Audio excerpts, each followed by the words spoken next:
Alright, I think we're getting there. Chat, as always, hitting the start stream button miles before I'm ready. In any way, shape, or form. And let's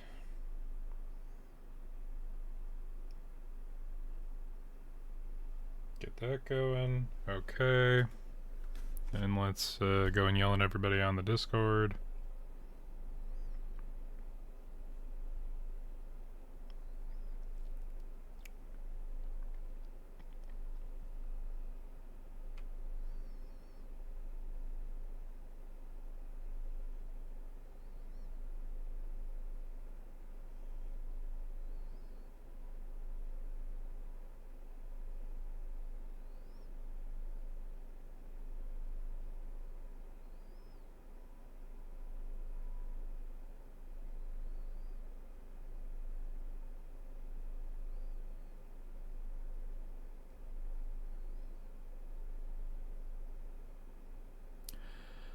I hope you don't mind the minutes of weird silence, chat. I have very little brain to work with today. And honestly, it's because none of you are performing your Bloodstone Circle fucking rituals. How can I, a being of incomprehensible age, limited to the horrendous meat that I am, how can I possibly function without more sacrificed brains? I don't know. It's why we're playing Baldur's Gate. So I can at least, via osmosis, appreciate the consumption of the brains.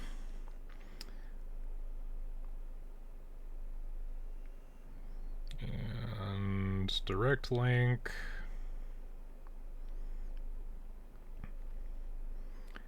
And I don't know anybody on Twitter anyway, so we'll just ignore that one. Alright. Time to switch to the game. Okay, so I messed with the settings a little bit, which will hopefully help with OBS. There are a couple of things. Things are looking okay, but it's only been a minute. And I've only now started the game, so we'll find out how that goes. But yeah, we did a bunch of stuff in the last hour. So I'm wondering what else we can do before we actually do our first long rest. Because we did hang out in Karlak. We went back to camp. Yeah? Yep. Okay. We'll just leave for now. Okay. Try to remember what the hell is happening. Moving ahead. Alright, we have to let Gale eat our shoes. Spare me a moment, if you please. I've something important to discuss with you. We've been traveling together for a while now, and it's just about time that I shared something with you. It's a rather personal matter that I'd have preferred to keep quiet, but needs must when the devil drives. I have no choice but to speak. You see, I have this condition. Very different from the parasite we share, but just as deadly. I feel like Gale's face looks a little poorly rendered, but that might just be our new settings. What kind of condition is it? The specifics are rather personal, but suffice it to say that it is a malady I've learned to live with, though not without some effort. What it comes down to is this. Every so often, I need to get my hands on a powerful magical item and absorb the weave inside. Now, powerful is really a kind of broad term here. Your illness causes you to consume raw magic? I'm going to need details. I can say no more on the matter. Not now, anyway. Just trust me when I say it's all of vital importance. Didn't get enough Gale It's been bonus days since I points. last consumed an artifact. Since before we were abducted. It is time. And by that I mean, it's imperative that I find and consume strands of weave at the earliest possible juncture.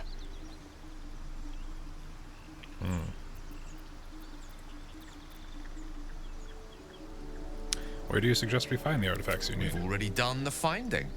In fact, you have one in your possession. Do not look at my shoes. Know for yourself how hard won such an item was, and it will be no easier when even more are required to assuage my hunger. There'll be danger He involved. needs those shoes, Or Chad. great cost.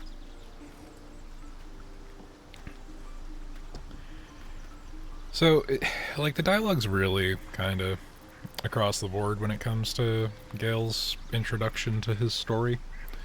Why exactly would I risk either of those things for a wizard? I barely know.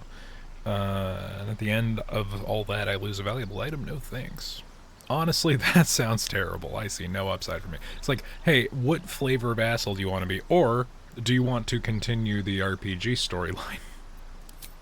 Splendid. Bit of boldness will serve us well. As luck would have it, you're already primed to give me exactly what I need. So this is fun. You can do this like once or twice before it becomes a problem. But Gale hasn't had his snack for the day, so we should probably give him something. What will happen to the item should I give it to you? I will consume the magic inside. What was a powerful artifact will be rendered no more than a trinket. But it will save my life. Even if only temporarily. So you're telling me that they won't even work as shoes? Let's see, what do we have that he'll take? No. And no. And no. The Watcher's Guide's pretty good. I don't know why it's in Asterian's inventory. It would be really ironic if we gave him Spell Thief, wouldn't it? It would just be pretty fucking funny. Because he is a spell thief by stealing the magic of these items that I want. How can I hoard magical items like a dragon if Gale's gonna eat all of them? Well, we'll see. But unironically, Dragon's Grasp doesn't work with any of the builds I'm gonna be doing, so... Plus its effect is kind of ass. So we'll give him this axe. Here, eat this axe. And my axe. Thank you.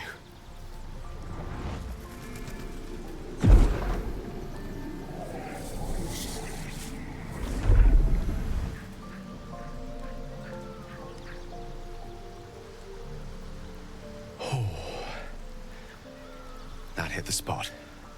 I can feel it work. The magic, it's like a lullaby that sings to sleep the demon inside. A metaphorical demon, I haste to point out, but no less dangerous. And no less bound to wake up again to continue its ravages. Such is the nature of all monsters. How do I know the real monster isn't you? It is. It is, chat, unless we actively force him to be a better person, which... You know, I don't remember if I need to do that. We'll blow up that bridge when we get to it. Perhaps you'll tell me what all this is innate of, or it'd be It's not nice. so bad once you get used to it. And on the plus side, my tower in Waterdeep has never been so free of clutter. Sincerely, though. So, I understand I ask something a lot that the from you game with doesn't few go answers too all the far time. into is that every But character, in time, all will be told. okay, every character had been way higher level. Like, it's inferred that Gale was like beyond a level 20 arc wizard. Will was supposed to be, you know, he's Pact of the Fiend Warlock, and that's not as apparent, but you know, being a level 20 back to the Fiend Warlock will give you a lot more than what he currently has access to. Karlach, her current level 1-ness can be explained by having left the Hells, but essentially the Parasite has reset everyone to basic baby batch. But yeah, fucking... Okay, we'll continue to be nice My to lady, Gale. I bow to your boundless kindness. You know what, that it makes an interesting point. I haven't decided who or what or why or what or when certain things will happen. We've still got some time, but I gotta decide how nice to everyone I'm gonna Gale be. slurped that thing up like a horse with a carrot. I hope he got what he needed from it. Ironically, we did take that out of Will's inventory. We could do a lot of dialogue. We pretty much ignored all of the not immediate 4 character dialogue bits. Gale is positively voracious. But let's have everybody make their comments. Everyone's Let got him their suck up all the snide magic comment. he needs, as long as he doesn't snack on a Githyanki's silver sword. There's literally only one of those in the game, so it'd be very unlikely. I've known people who are hungry for power, but Gale takes it a bit too literally for my liking. I wonder how he does it. Why he does it. I'm sure all will be revealed he in does time, it. but I don't like it. A waste of perfectly good treasure. Yeah, see, Asterion is...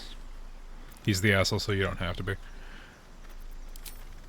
And we have talked all that we currently can with him. Let's see what Shadowheart has to say.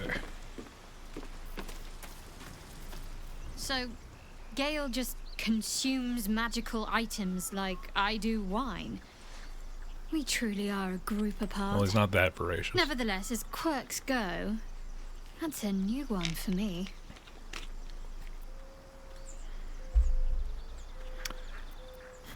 Does Shadowheart like us enough yet? I think we should get to know each other a little more. Must we? No harm in a little mystery, don't you think? We have to rely on each other. Easier if we knew each other well. Easy is often less interesting. Besides, we've plenty of reason to rely on each other already. You can't confide in just anyone about a monster in your head. Well, maybe I'd like to get to know you better. Sweet of you, but don't worry. I'm sure you'll get to know me just fine by traveling together. No I mean, to need be for fair, this is literally day interrogations one. just yet. If that's what you prefer, I can respect that. Thank you. I'm sure we'll get along perfectly well. And then free good points with our healer. So we could hold off till a little later on that one. So I'll see. I don't know if there's any difference in that dialogue. I think it's pretty standard, but let's see. Gotta look and see what everyone's rocking in the inventory. What? Oh, right. I don't think we ever took that out of Asterion's inventory. Is that better? It technically isn't, I don't think. But I do usually give Shadowheart the Watcher's Guide. Just because I feel like she's hard-coded to miss like 90% of the time.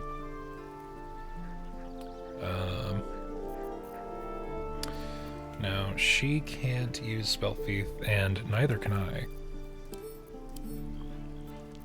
And it doesn't matter to Lae'zel. So I think I'm gonna switch these two. Just because we could potentially use the short bow. I believe the blade arts allow us to use a ranged weapon as well. So, especially since Lae'zel's not currently in the party.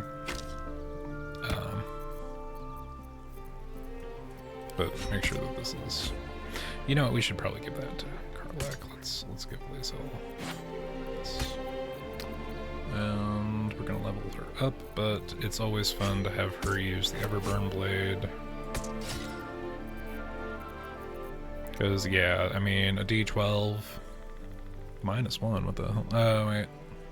Wait, what? Why is it a D12 -1? What's going on there?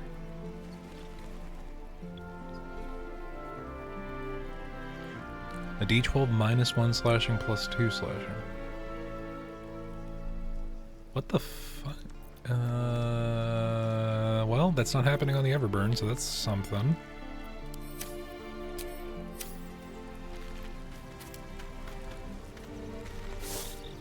So yeah, I'll take the 2d6 over the 1d12.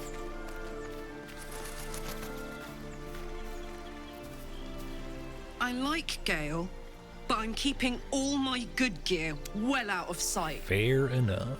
Everything fancy he touches meets a grisly end. Just end the conversation. What can I do No you more for? boots for Gale. So how'd you end up fighting the Blood War? Trust me, I'll tell you all about it after we take care of the Oh, goons on my right. tail. We should probably avoid conversation with Karlak until we take care of dumbasses. Now, we're at a little bit of a rut because those motherfuckers are level 5. I'd prefer if we were at least level 3. Or, sorry, level 4, because that's when we get our first ASI, which is an ability score increase. Which I could just fix Shadowheart's, or not Shadowheart, but I could fix everyone's fucking stats. I already did fix Shadowheart. So, I've never run a Wild Magic Barbarian in this game, just because Berserker, there's a whole ridiculous build that relies on Berserkers and Rage Throw. And Wild Heart's fun. Because this is like the totem class, but it's renamed to be less offensive. We're just gonna have her be a Berserker.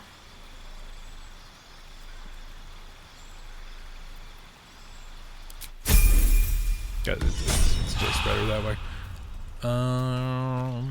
Okay, so just for the sake of my own sanity and because we are scamming Faerun, oh yeah, I need to compress these.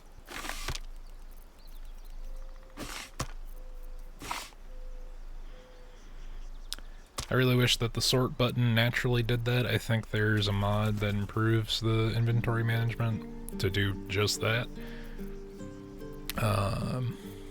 But again, this is the last vanilla playthrough. Let's give Will that, and how far are we? We need 700 experience.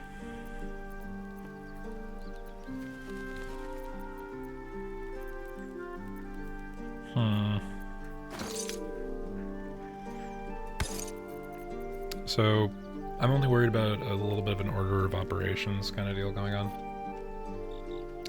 Actually, let me...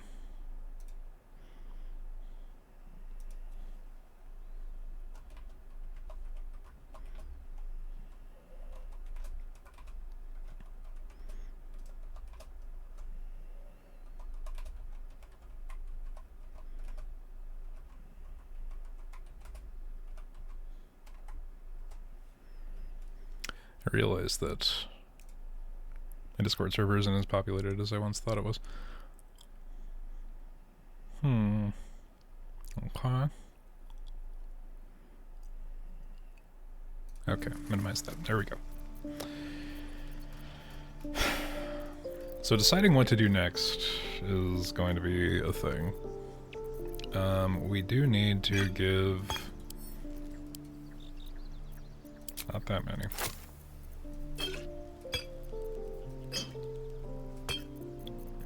Give our best friend over here some of those. See, the problem is I'm thinking about party composition. Because the next fight that we do really needs us to have a balanced thing, but it's more fun if we have Will in the party.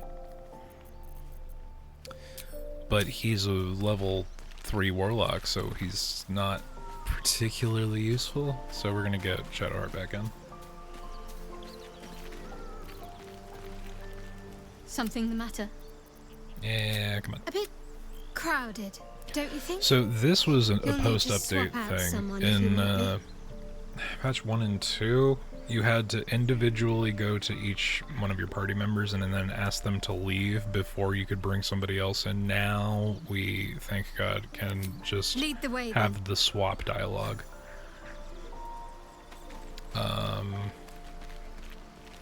Okay. We've talked to everybody there. So my primary concern here is whether or not we're going to hit a particular level or EXP cap. What up, Garlic? Hey, we're still going after those paladins, right? Yep. Good news. So I'm in a bit of a bind because I know how this game works. If this was a blind playthrough, that'd be one thing, but I have 600 hours in this game. We're doing too much. we need to take a long rest, but it's like an efficiency thing. I still have a short rest to use. I still have Song of Rest because I'm maining a bard. So it's really just a matter of what we're going to choose to do first. Flowers, leaves, grass. Can't beat it. I was raised in the city. I'm more used to feeling cobblestones underfoot than grass and fallen leaves. Before I went to Avernus, I'd have agreed with you. Nothing quite like Baldur's Gate, is there? Nothing in my recollection, anyway. Love the party dialogue. Party chats are the reason I played stuff like the Tales games. But that's also like the major downside of having such a strict party restriction. Ooh, and we can have Karlak just fucking move the rock, because your ability to move heavy shit is based on the character strength of the person moving the thing. Never wanted the easy path. So if I used my 8 strength character, wouldn't have happened.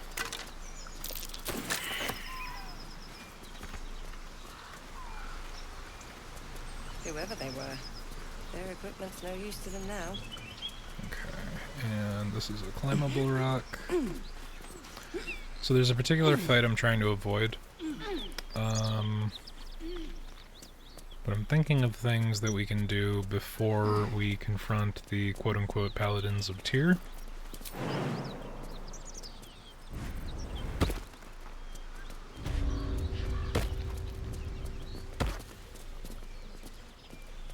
I'm surprised certain things aren't happening here.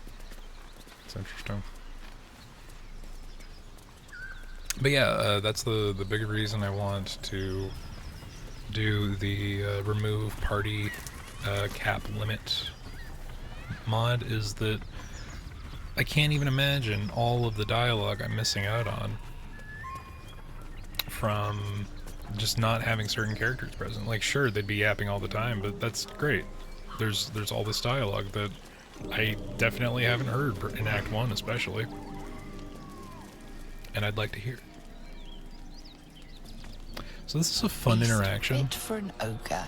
because this is just a regular ass Notice +1 a dagger. dagger protruding from the tough, leathery meat. So let's investigation.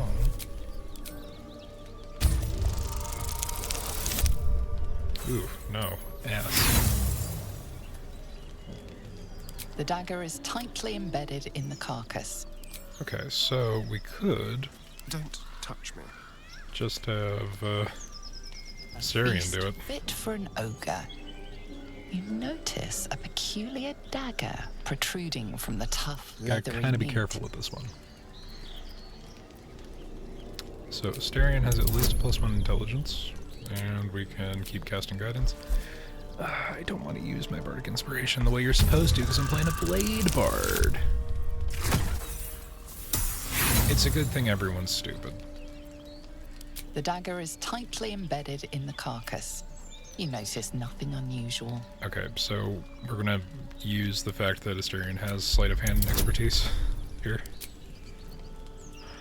Because our total bonus between guidance and all the stuff is plus 9 to 12, so we need to roll over 3. Do you think we can, chat? Never mind. Completely unnecessary. 28.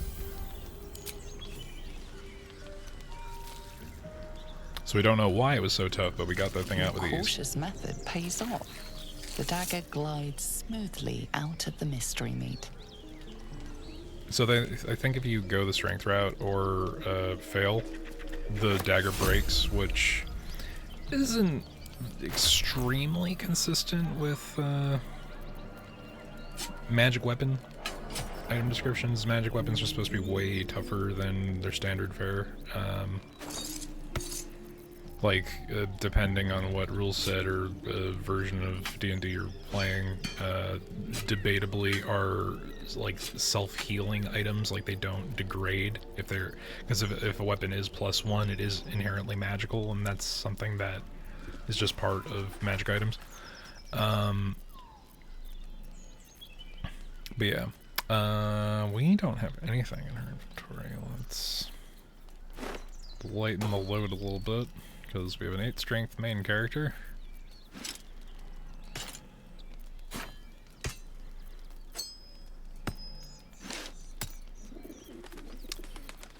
Oh, I really should fix Karlak's stats, because with a 13 AC, things are not particularly great. Oh, and we need to send all this crap to camp, except for the Gruul, because the Gruul can heal. We got that from the tiefling at the Druid Grove.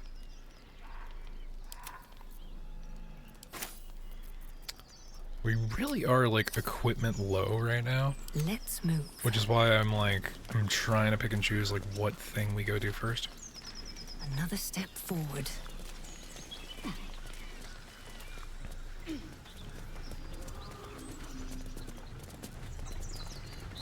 That's interesting. Midges. Ugh. Shouldn't nature be beautiful and serene? It looks so nice in the upper city parts. Upper City, huh? Swish. Never spent much time there myself. I'll happily take you if we survive. We could just kill this guy. Bug's banquet. He is an enemy. Sounds good. technically. I've always been He's sleeping. curious what a Patriarch looks like. Oh, this should reward us with some XP. For safety's sake.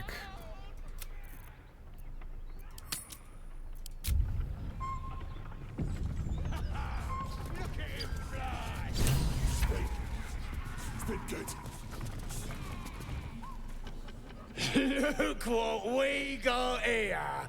Another little birdie wanting to fly! Stop this thing! Flap those wings some more, and I'll feed you a worm. And you! Hope you got a stomach for rights! The hells are you doing? What's it bloody look like? We're teaching this here pipsqueak to fly.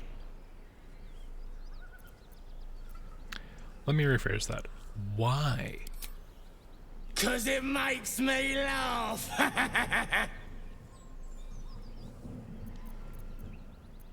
Fun's over. Release the gnome at once, gallant you hero. Want this little cave lurking what's it? Find your own. He's ours! As the symbol glows, power courses through you. Authority. I don't think we've used our Illithid once a day just yet. Or we really even know what it is yet, but let's see if I can just bard my way through this.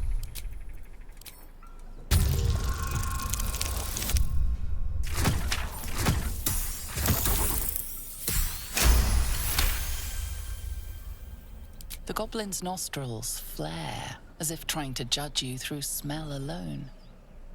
We're leaving. What about the gnome? Ain't we supposed to bring him to... I said we're leaving!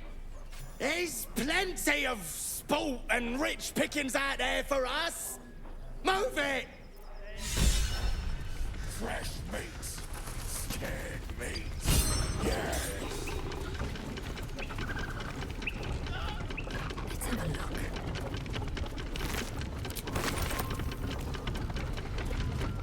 Okay, so we have to be a little careful here.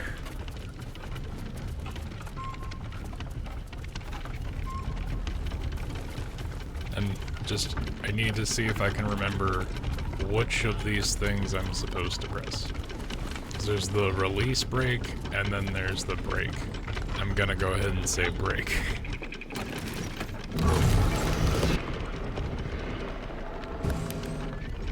Come on, untie me!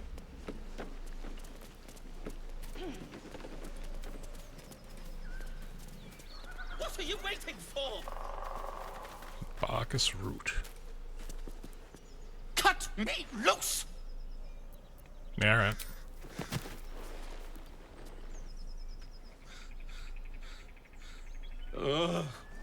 Magacamara. Those pustulant thugs! Well, get on with it. You seem a little confused. You saved me, now you'll extort me. That's how this works, yes? I'd rather know how you got caught. My own fault, really. I should have dropped my pack and outrun those bastards. Alas. Take my pack, if you can find it. The only reason those goblins caught me was its weight. I'll travel lightly from now on. You're a little far from home for a deep gnome. Ignorance is alive and well, it seems. Deep gnomes aren't restricted to the Underdark, you know. I've lived in Baldur's Gate for years. I'm in search of a friend. I fear he's in trouble. See this? I gave it to him years ago before I left home. I found it around the neck of a thug in the lower city. It was speckled with blood. My friend, nowhere to be found. But I still have hope. I have reason to believe he's in the Underdark. Hopefully, I'll pick up his trail from there. I always help my friends. On that note, I bid thee farewell. If we should meet again, well, we will have met again. Oh, Bargus. But yeah, you'll notice he'll eventually jump over and become fucking invisible. And that's not him just loading out of the area, or maybe it is, let's see.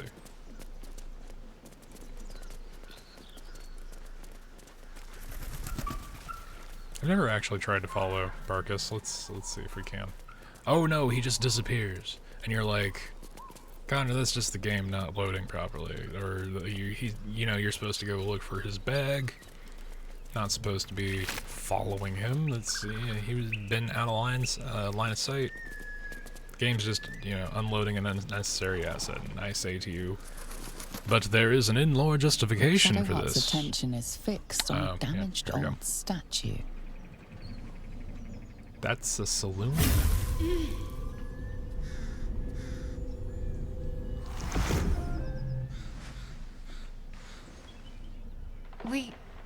We should keep moving. Why did your hand Nothing. just glow? The trick of the light. Don't take me for a I'll fool. take you as I find you. Now let the matter rest. Yeah, fine. Let's just move along. Time's a rare currency for both of us. We haven't let Shadowheart stare at my butt long enough. Alright. Although now she has something to say after telling me she has nothing to say. Let's find out. I know that look. You're wondering why I was in pain before. Let's just clear the air about that now. It's just an old wound that hurts me from time to time. Yeah, you know, old battle Nothing to be scars concerned that about. glow maliciously. It's nothing to do with the tadpoles, at least, in case your imagination is in danger of getting away from you. It's just something I have to live with. How badly does it hurt? Quite a lot. if I'm being honest. But it always passes quickly, so I can manage. Are you sure it's not connected to the tadpoles? Positive. You can trust me on that. Okay. We have to wait until she's a little happier with us before we start confronting. But yeah, there is a reason that Barkus can, in media res, in canon, can just disappear and run away. And there's a fun little bit in the D&D 5e Player's Handbook when it comes to feats. Some feats in now that 5.5e is out, some are not really regularly available. They're referred to as legacy content that we can send to camp. I'm going to give these to Shadow, or no, to Karlak for later. Because when we hit level 4, we're gonna make a couple of decisions. Although we might fix her stats before then.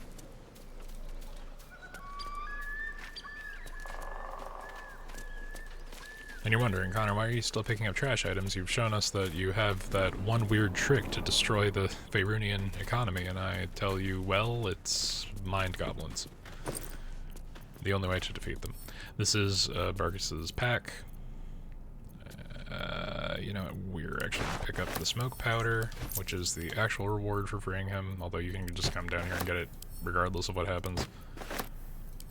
But it infers what happens the next time you see him. But yeah, so there is an old feat that you used to be able to get only if you were a deep gnome, which is the style of gnome that Barkus is, called Sverfneblin Magic, which allowed you to cast a couple of spells that were essentially like, here's a separate feat that is the like a taught version of the racial spell bonuses. They're using different vernacular now. A lot of the improvements are good, but I'm just using the old terminology because it's what's in my brain. We are giving these to... I'm sending them to Lae'zel. Fuck it. Well, hello. What can I do for you?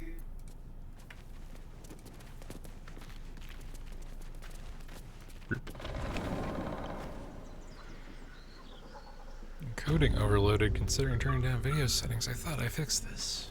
God damn it. Alright, well, hopefully things will just be fine.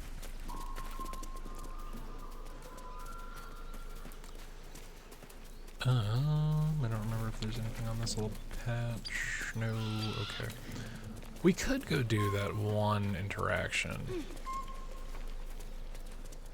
Which I think I actually need this time around. You guys will know when we get there. Just thinking aloud.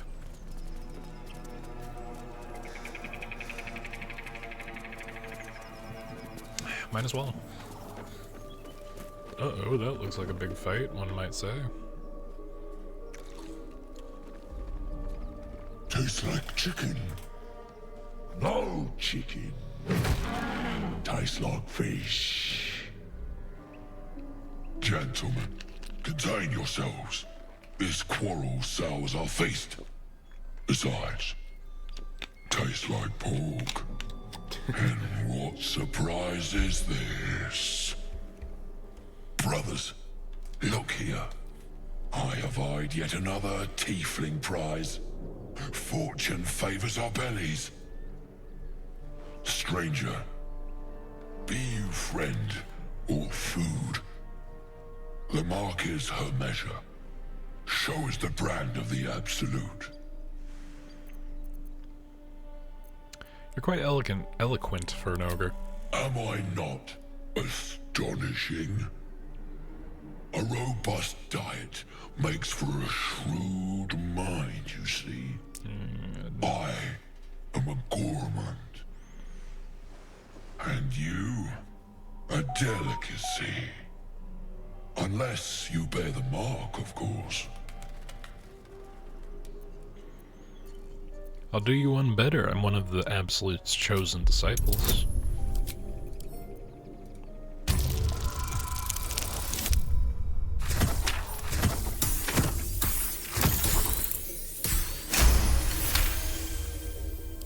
Indeed.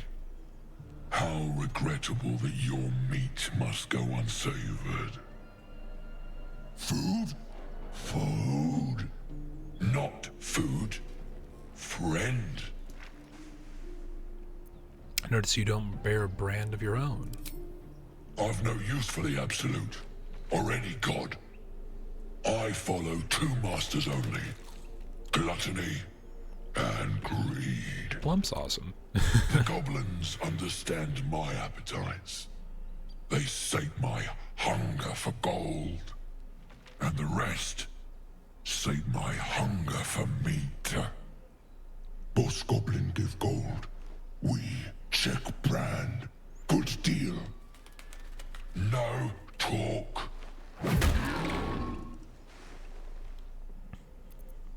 Forget goblins, you should be fighting for me. I am, by all accounts, a student of higher commerce and extortion. Make me an offer. Tempt me. I'll pay you in the flesh of the fallen. You'll have your fill. Now this is kind of a tough one. And since we're not playing in honor mode, I can just do that. And we're just gonna wait until that save finishes. And roll the dice. We're probably fine.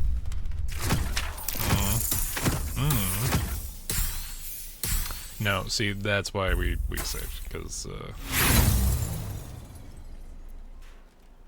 I could just do this the old-fashioned way. Yeah, there we go. Eat my inspiration point, game. I'm fine with it. Notion, and a boon to my aching belly. We have a deal, my tasty kibble. Take my bone horn. One blow, and the ground will quake with my family name. This will be an asset later. Use it when the need arises, and never a moment before. Ogre kill everyone around, then Ogre eats them.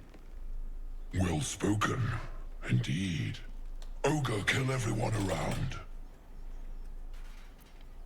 I've seen few other ogres in these parts. We follow the sense of blood and gold to all lands fertile, friend. And this land proves particularly fruitful. I don't know why she's all pouty, but alright. We will keep close. When you are ready, sound the horn. Oh, hey, what's up, Brandon? Good to see you.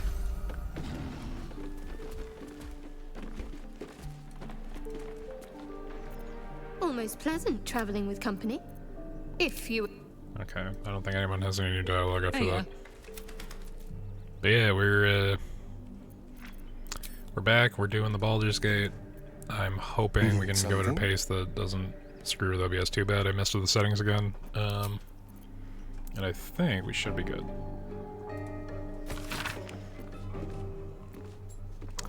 I'm gonna be honest, Chad, I'm not gonna go through every book. I'm gonna click through them. We're gonna acknowledge that the character has read them. But for both of our six, I am not the character. A bard does not read, they simply know things. Anything that's historical enough will be part of the common lexicon, of course, obviously, assuredly. We're just gonna try right now to do a couple little side things to maybe scrape together enough XP to level up before going after the body has been paladins. Torn open by huge hands. What brought you to the village? Strange warriors. Gold. Skin. Silver. Blades. Yeah, it's a little closer to green, but sure. Anything of value anything of value you happen to have? True sight. No coin. So if That's like, if I'm taking that literally now, the S isn't capitalized, but, you know, maybe she's just a good scout. If she could cast True Sight and she got killed by a couple ogres, that's on her. Mountains, road, gate. Where are you from? El Turel, Zoru, friend. Zoru is the one that we shook down with Lae'zel. Ogres, hungry, bloodied, screams.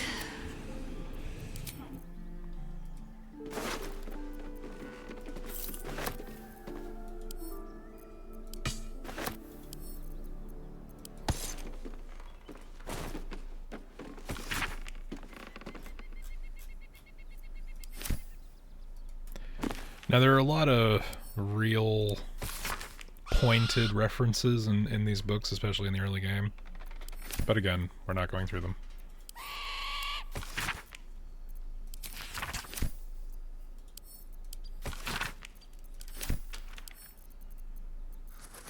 Someone's diary. Might explain what happened here.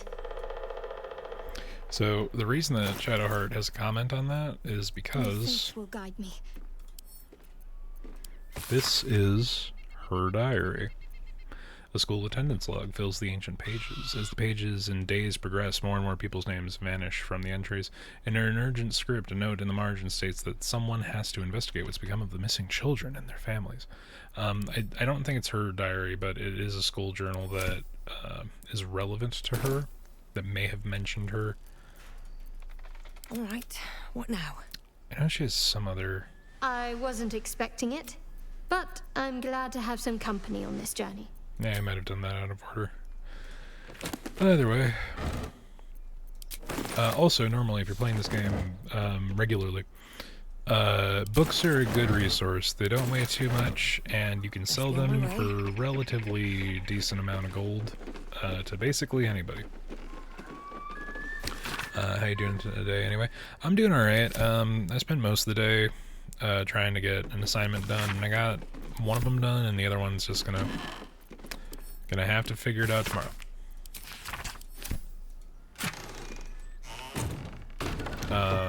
But yeah, it was a relatively slow day.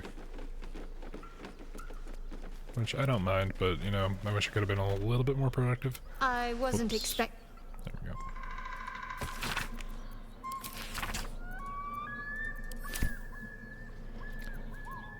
It's too heavy for our character to do anything with, but...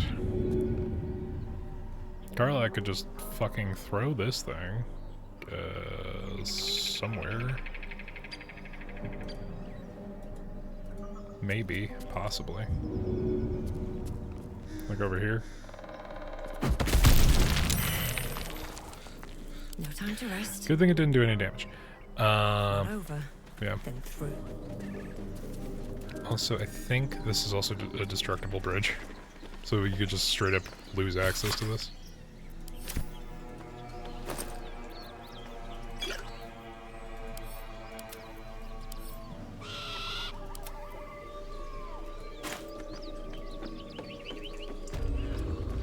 Something good here. Yeah, also new information occasionally will give you XP, which is why we're even bothering with the books.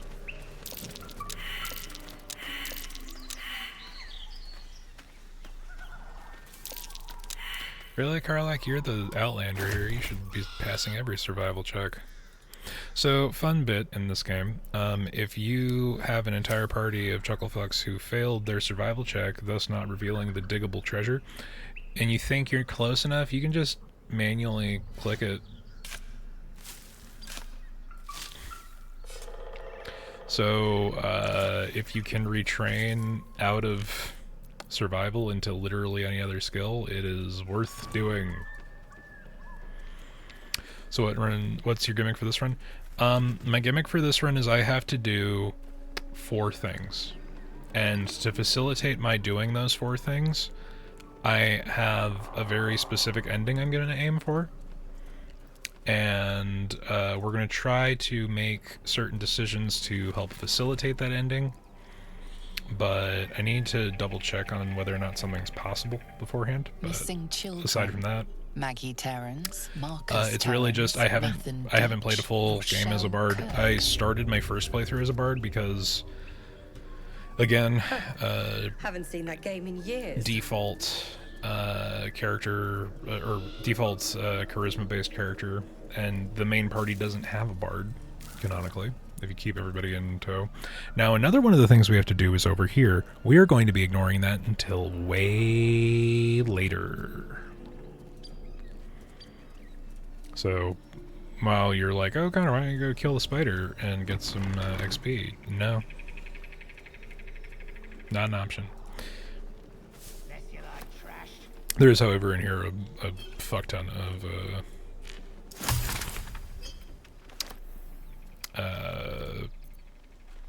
alchemy stuff. It says there's a cellar here somewhere. I don't see one. It's almost like there's a trapdoor right over there.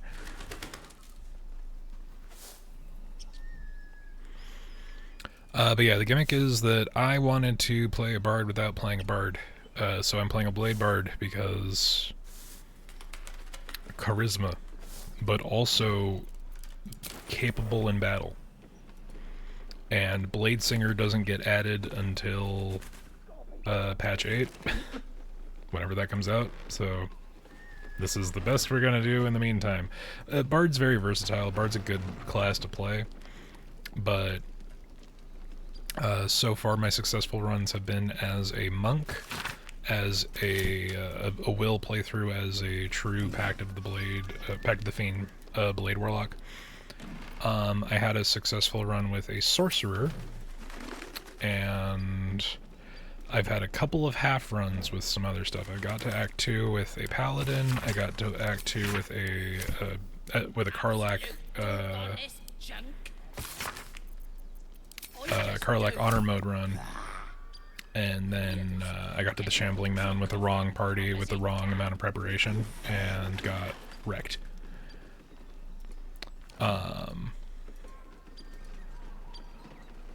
But aside from that, yeah, my first character was a bard, but then a lot of patches happened and they added stuff that I would have missed out on, so I started over and I played a different class because playing a lore bard without a plan in early game, kind of difficult, honestly.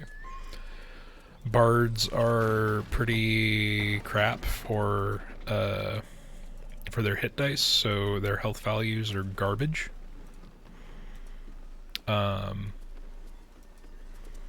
And like literally we've had a couple of fights so far where I'm getting knocked out in one hit or two hits. What's in here? So we're not going to go this way just yet, but I think even at level 3 we probably should be able to do that one of the things we need to do. So first off, we're going to have Karlach drink that and be stronk.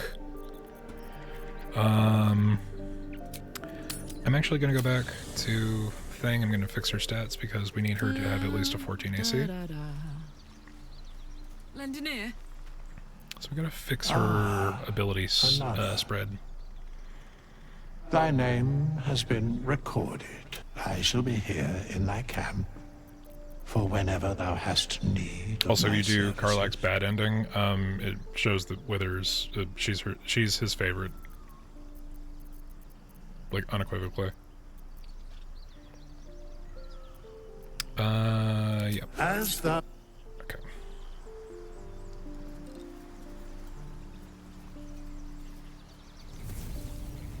We are going Barbarian, we are just going to fix abilities. So, putting ASI into Strength is a trap in this game, especially since we're going to be a little fucky with the rules. Having +2 in any other stat is so much more valuable. And I'm gonna be real, like, there are very few charisma saves throughout the game. These points are not needed here. Let's see. We could do a baseline of, because we do want to have at least a basic level of not having to use a elixir every time we bring Karlach out.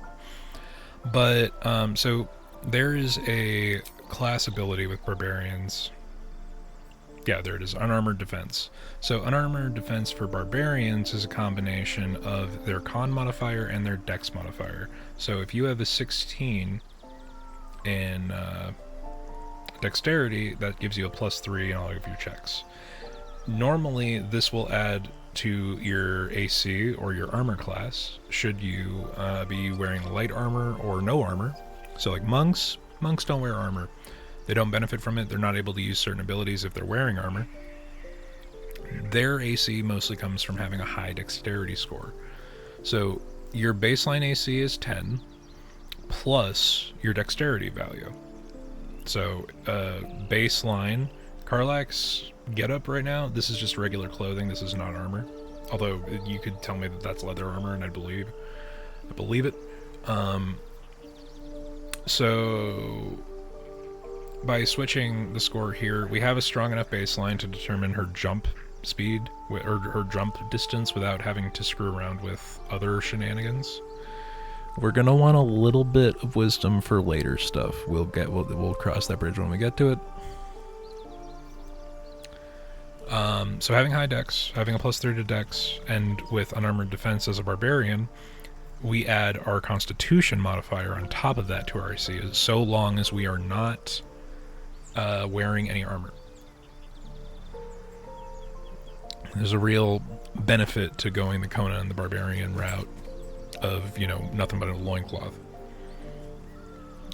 So, by having a 16 in con and dex, her health score goes up, her AC goes up, and we're basically covered for some of the stuff, for some other stuff later on.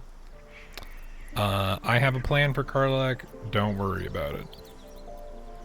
Although it may not be as prevalent this run, this is really all we needed to do.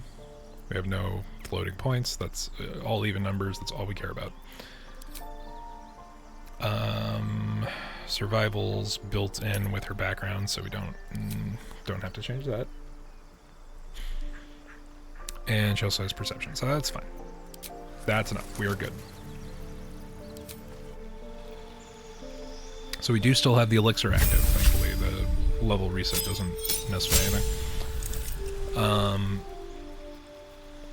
Yeah, level 2 gives us danger sense, which gives us advantage in dexterity saving throws against traps, spells, and surfaces. In the normal game, it's normally against anything you can see. So if you see someone casting a spell, you would also get benefit there. But Karlach is a Zariel tiefling, so she also gets Searing Smite for free. So when we run out of rages, which we will, we have options.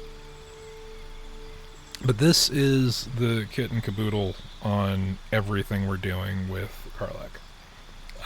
Enraged Throw and Frenzied Strike, which are the benefits for going for Berserker. You get a couple of benefits later on. We'll get to those when we get to those. So while Karlach's raging, she gets the ability to, as a bonus action, do an additional hit or an additional throw attack, which will be relevant later.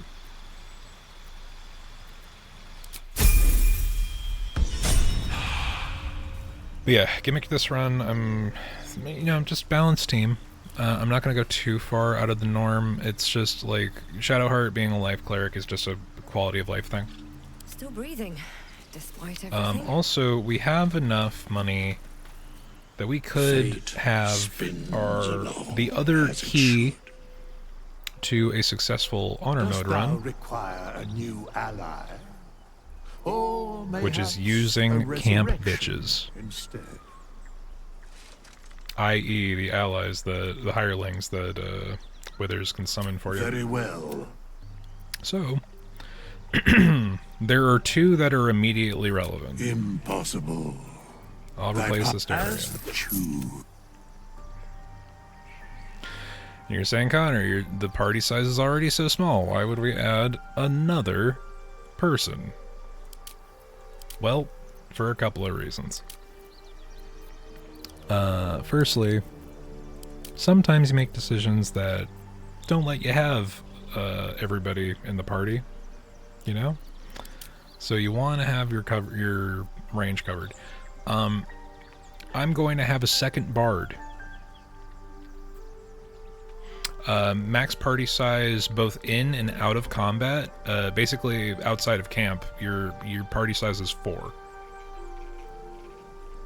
Plus anything that later in the game, if you get like spells that summon shit, each person can summon like up to 4 or 5 things, unless you're playing fucking necromancy wizard, in which case you can have like 27 little miniature followers within the course of battle. They usually die off in a minute afterward, but it's fine. The point is, we are going to have some people at home just to take care of our shit we don't need to waste our spell slots on. So first things first, we're gonna get another we are going to get another goddamn bard, because I'm not a healing bard.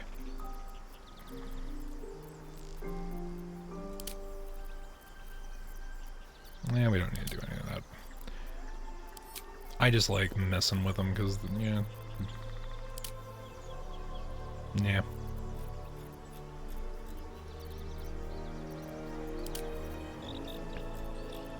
Just full on tat them up.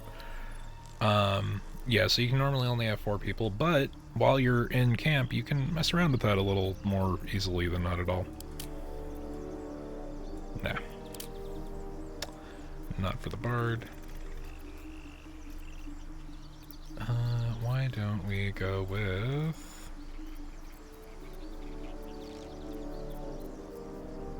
Yeah, fuck it.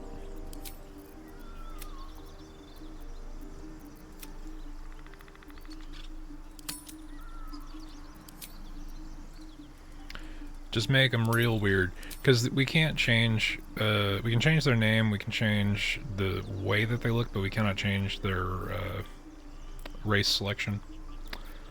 Or we can update their stats, but we don't really need to. And... Nope. Yes, this is a waste of time. Yeah, you're a gnome, fuck it.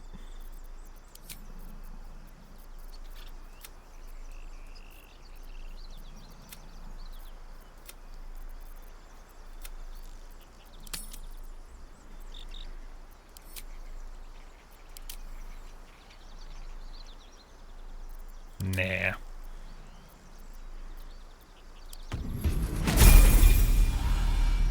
So, the fun little thing is we can go over here and say, oh hey, random person who has joined my party, what's up? Let's level you up.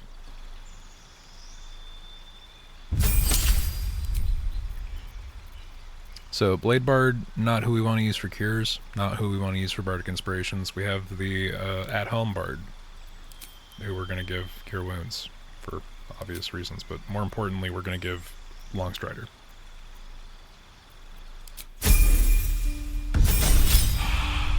So what you're going to want to do with the home team is there are certain spells that are just better to have for College of Lore.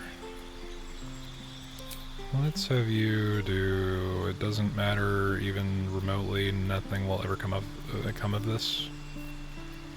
Let's give you a perception and medicine even, and why not Smarcana? But more importantly, lore bards get access to additional spells from alternate spell lists.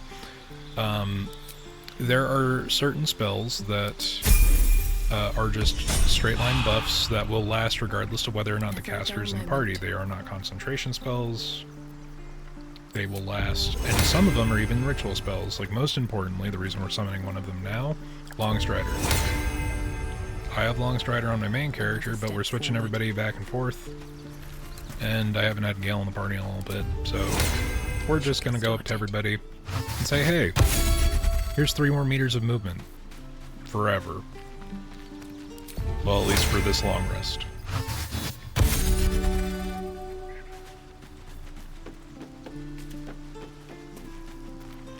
And because Longstrider is a ritual spell, it doesn't actually cost us any spell slots. This is good to have. Usually you'd say, oh, well, you could put it on a main character. Let's not waste. Waste not, want not. The other thing is, now that I'm playing a Bard, we now have 2 party members capable of casting Song of Rest. It can affect a maximum of 2 additional party members, because it's only your active party that benefits from Song of Rest. But, say you're playing with a Warlock, or somebody else who has another short rest benefit, like, say, Shadowheart is a light cleric, or Channel Divinities reset on a short rest.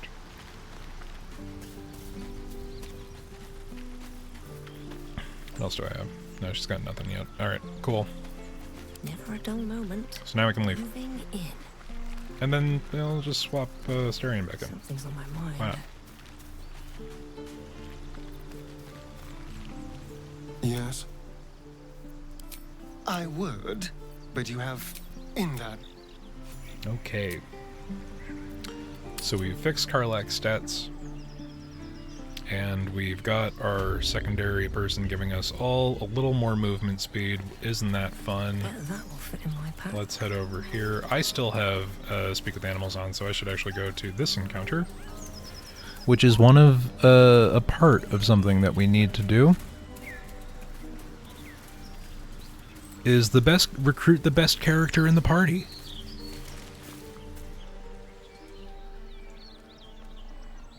Scratch the dog. Keep moving, stranger. Quietly. What happened here? I told you to go.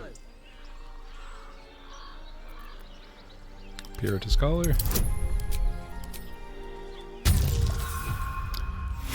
Game. Fuck off, game. What are you doing? Get back! I'm not an enemy, I promise.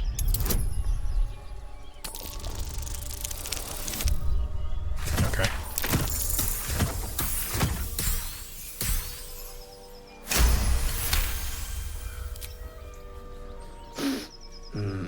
There's death in your scent, but not in your words. Still, you should go. My friend is injured.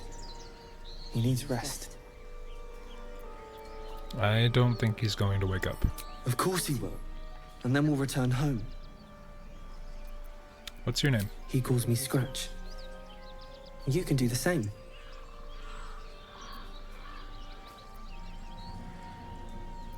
What happened to your friend exactly? We were attacked. Cackling, furry things on 2 legs.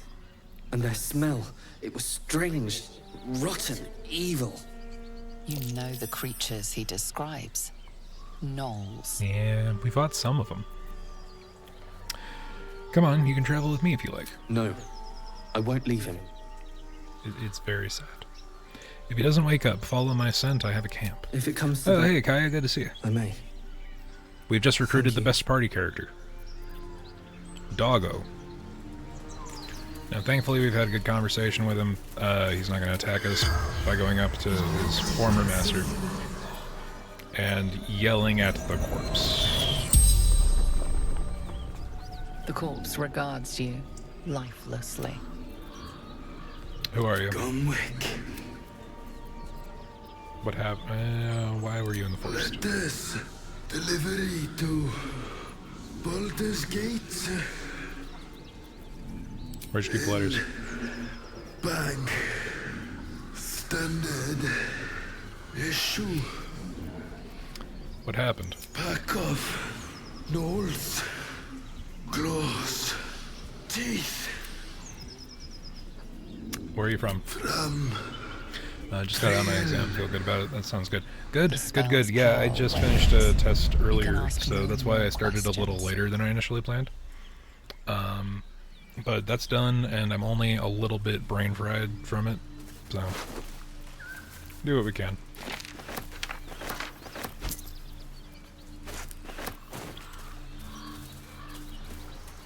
Now, he's like 2 whole days worth of walking from Baldur's Gate, and all he had on him was 4 gold and an apple. I've talked before about, like, the economy of D&D and Faerun. Like, 4 gold is an obscene amount of money for, like, a regular person to have. Adventuring parties spend gold in the thousands to tens of thousands, depending on your level, but your average, like, villager will make, like, maybe 4 gold over the course of a year. Like, gold is worth its weight, you know? But we also need to make it worthwhile to sort through every dead body's pockets so that we can be accurate to D&D, because that's what that is. Me too close, my teachers letting us return everything, or let us return everything in, so I'm gonna do that right now. But yeah, go for it. Make sure everything's submitted, hit those time frames. I fucked up earlier this week because last week, because I didn't check a box within a timely manner, and it has resulted with, it was a 0-point assignment, thankfully, but now I have like a 1 late assignment thing that will affect my overall professionalism score, which is horrendously annoying because it's a 0-point assignment. Owlbear tracks. Its nest must be nearby. I think we're prepped.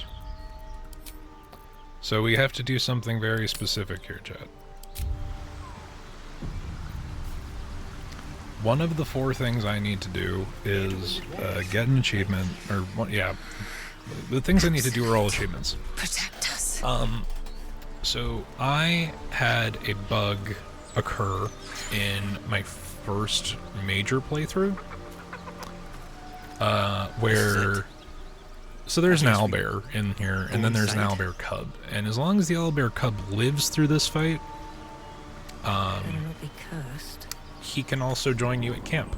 I had a bug occur that made him never join me at camp, even though I did everything right. So, the problem there is that there is an achievement to have, heavy stone, we need these.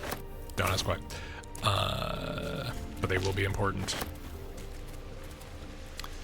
There's an achievement for petting both Scratch and the owlbear at the same time, and you have to have a couple of interactions with the owlbear before doing that. Now I do have Speak with the Animals on, so I could probably get a better position. You feel the quake of its heavy footsteps before you see it. An owlbear, its beaked face looming out of the darkness. And you're like, that thing's huge. It's an owlbear. What's this? Something weak, something tender. Everyone's like, oh man, owlbears are so cute. Won't Why would you ever want to fight shoot one? you before I feed you to my son. It's a horrendous Soft monstrosity. meat. You're injured. They still have a spear lodged in your head. It's a splinter. I've gutted bigger threats than you with worse. You love the owlbear, yes. Let me go. Okay, so there's a very big binary here. Just allow me to leave. I'm no threat to you or your cub. This is a lie. I am a threat to her.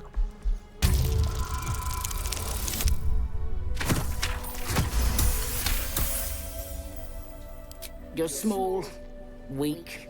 You can go, but... Except I'm immediately going over here. And because I approached the nest,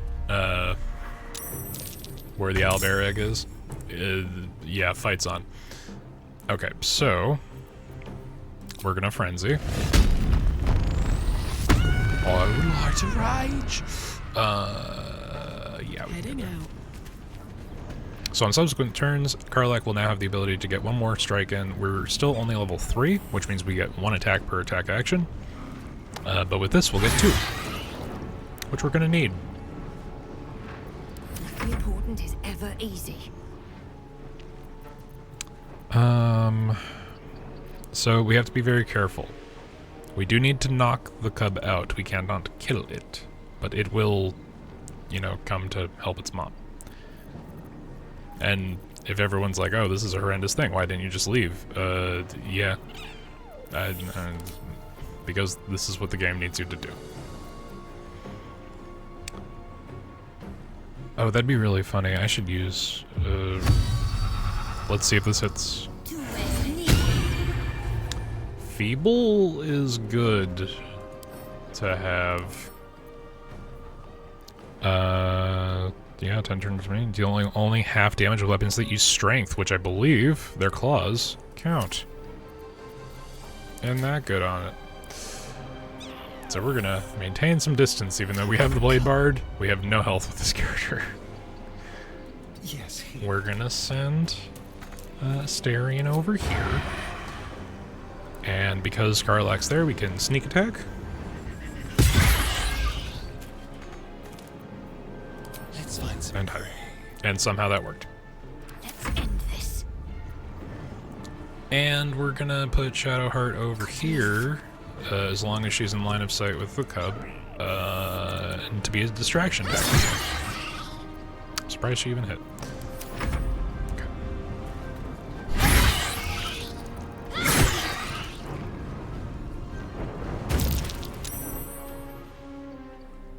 So hey, oh hey Adam, what's up? So since we are playing on Tactician, I believe there's an addition to this fight. Everyone's gonna get hurt in the meantime. I think I might be able to manipulate the camera. Nope, nope, okay. Really, dude?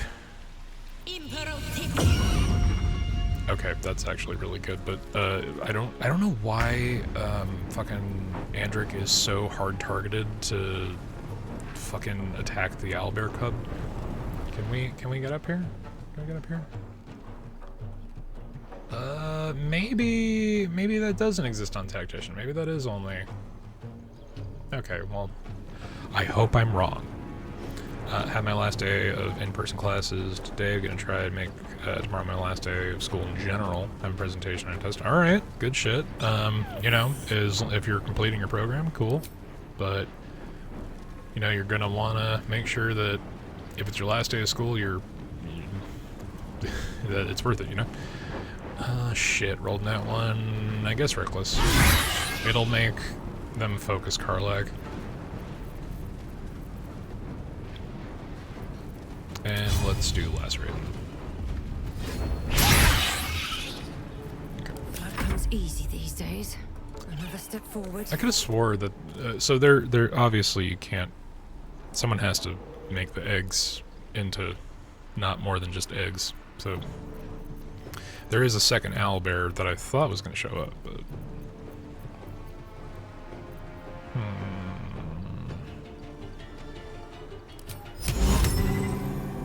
Wow, dumb owlbear. Only an intelligence of 3. That's some bullshit.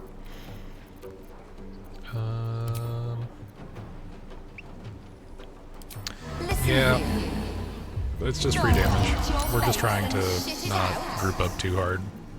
This is good. This way. Alright, command.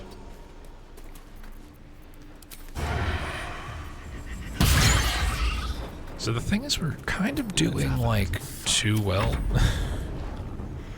I'm very used to this fight on honor mode, and this is a very easy fight to wipe. I really, please, no. I forgot to turn off oppo attacks. Okay, we're getting to the point where I'm gonna have to start healing the fucking cub. So, these guys are smarter on Tactician.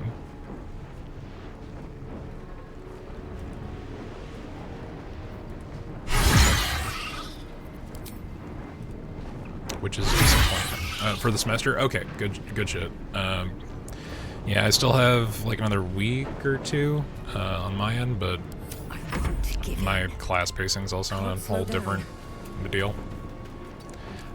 We're gonna reposition over here just in case. Quiet. Thou pyrite loving tit. That's an interesting one. Inside out. Okay, we're gonna disengage. Go over here.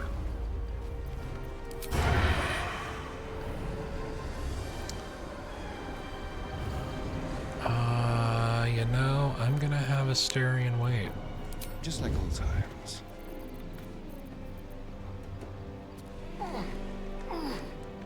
Like right over here. For no particular reason. Into the shadows.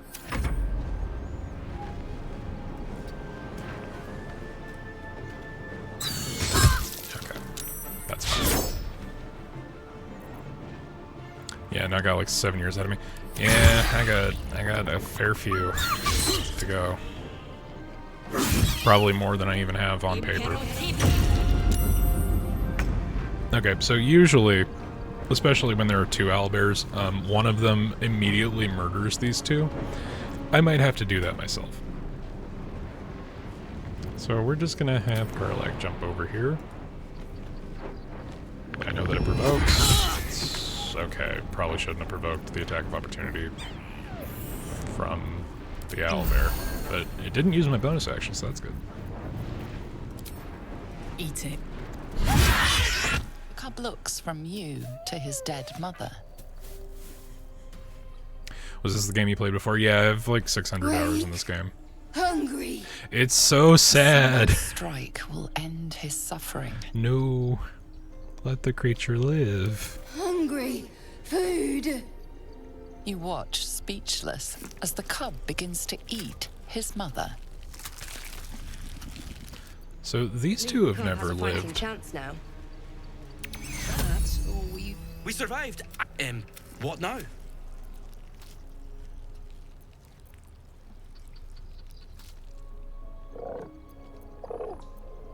Find the nearest stronghold and report on your mission. Stronghold. Right. Thank you, Truce. I've never had them live. That's crazy.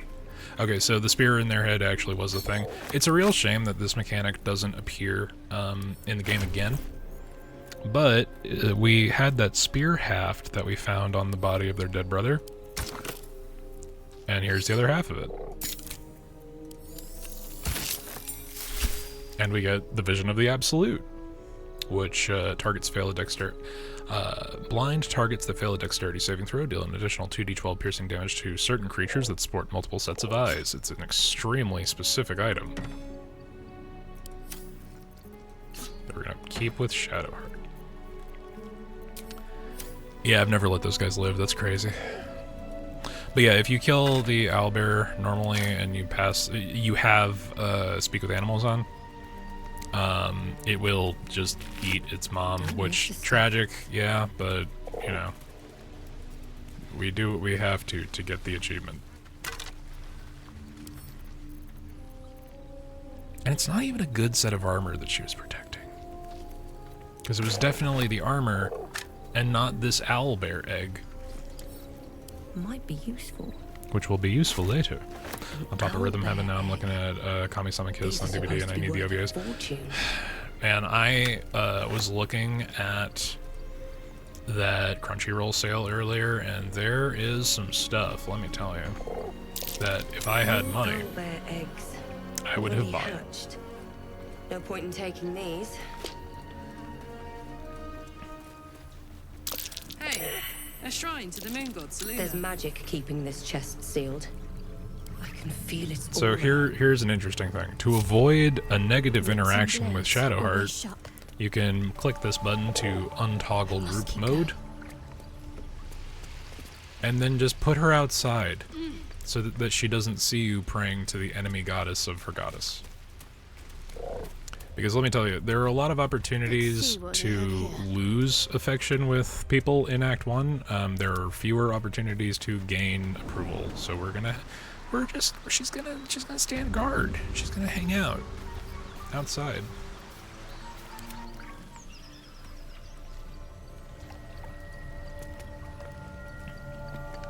And we're just gonna take all this crap.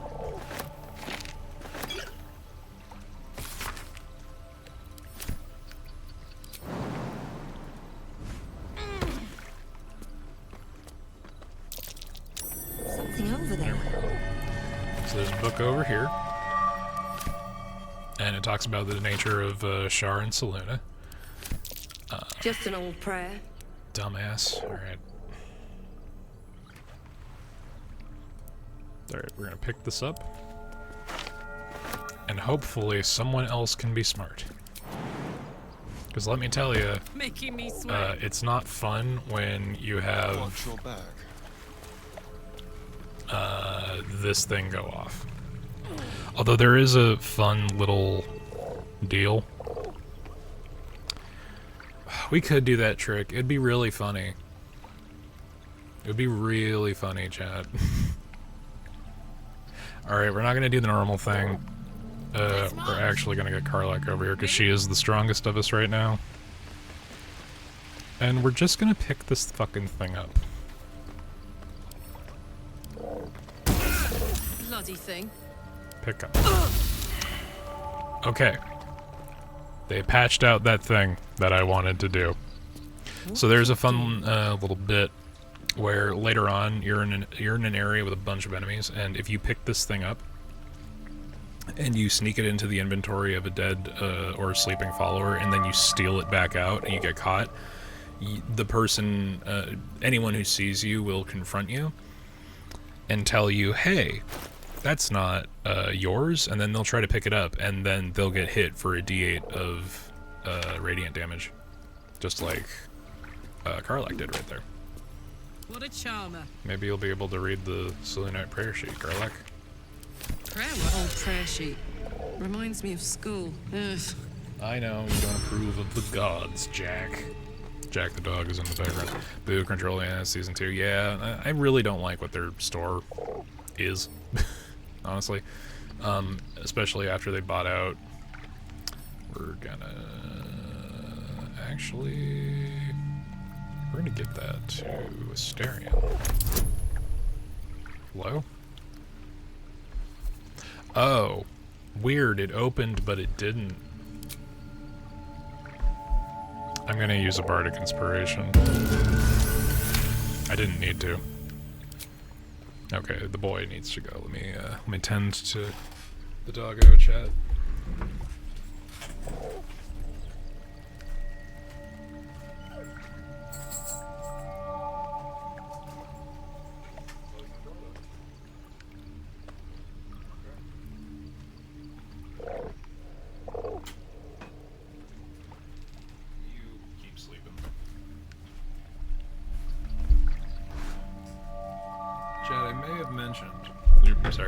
I may have mentioned that I have 2 dogs. That's not necessarily true. I have 1 dog and I have a potato who likes to hang out on the couch. The couch potato is staying with us for the stream. The other one is going to go run around in circles, I think. Autumn says hi, dogs. Oh, there we go. But yeah, if you interact with the Selûnite anything, the prayer thing, the statue of Selûne, okay, Karlach's just taking her time. Shadowheart will be mad at you because Shadowheart is a cleric of Shar. Selûne and Shar are sister goddesses, reflections of each other. Selûne is moon goddess, Shar is the goddess of the night. And also mercy and loss. Whereas Selûne is all about, you know, moon and romance and other things. This will become relevant later. I avoided the argument. Oh, you're able to find it on eBay? That's good. Okay, so... A long way to go still. I used all of those. Okay, prayer of healing it is. At least things have stayed Where interesting. are we? We really did not get a lot of experience from that fight. Okay, so if we're able to really clutch it out, I feel like we might be able.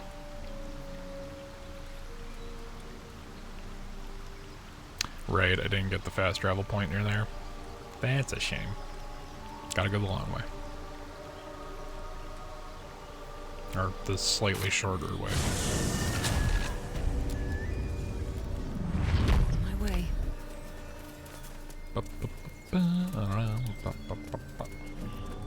Let's see. Yeah, like Karlach with the stat realignment has better AC than we do, even. And, yeah. Right, those are down there. I probably should go do that. There's another fun thing over here that since we're a bard, we have a unique dialogue choice for. We will come back with the right party for that.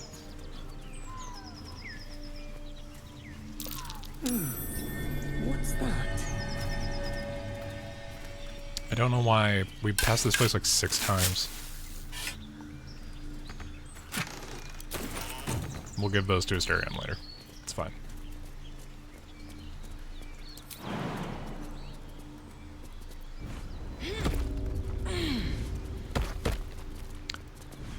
So I have, because we didn't really get a lot of use out of that hill giant strength thing, we're gonna do probably contextually for its placement one of the hardest fights in the first act right now. It's probably a bad choice. We're gonna save, because that continues to be an option.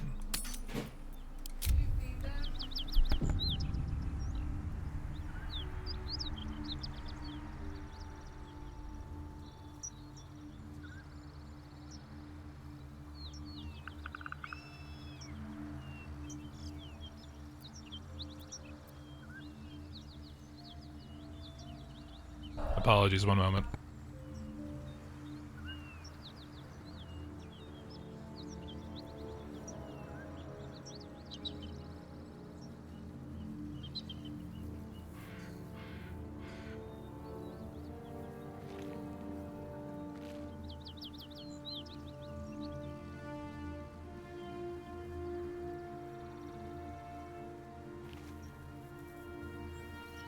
Okay, momentary distraction, apologies.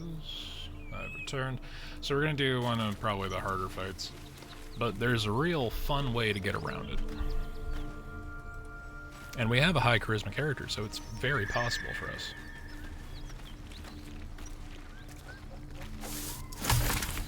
Again, I usually do this fight at level 4 or 5.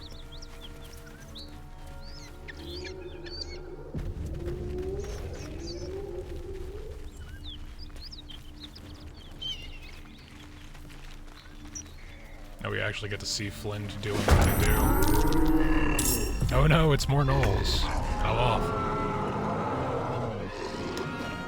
So we kind of want to avoid hitting Flint. Moving. But we can head over here, we can hide, and then we can... Yes, the gnolls are monstrosities, so we get free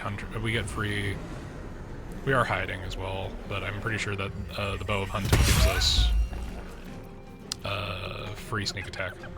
Ready or not? So the only question is whether or not these two chuckle fucks will live through the thing. Hopefully things will go the way we want them to. Hear that? Someone's fighting the gnolls. We should help. Yes, you should. Don't be a fool, lad. Shut your mouth and keep your head down. Leave the heroics to them that don't value their own skin. But yeah, I'm not a fan of what Crunchyroll did after they bought Right Stuff. They basically they just killed a competitor by buying it. And they had access to all of Right Stuff's like website UI and their sales practices and their inventory more than anything else. And then they just did nothing with it, and they continued to use their crap store site. So it's just a smidge depressing. We're just gonna put our main character right here. I feel like these guys should have disadvantage on Tasha's Hideous Laughter. They don't. But they're hyenas, they should be laughing.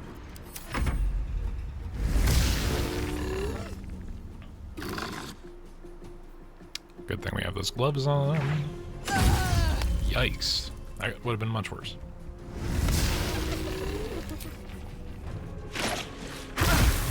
Yeah, that could have been much worse. We'll have Shadowheart just stab the hyena.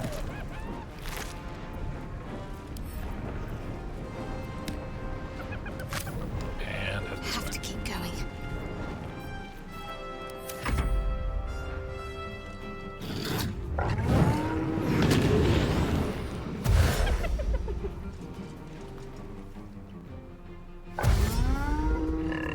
So again, honor mode, this fight, not easy.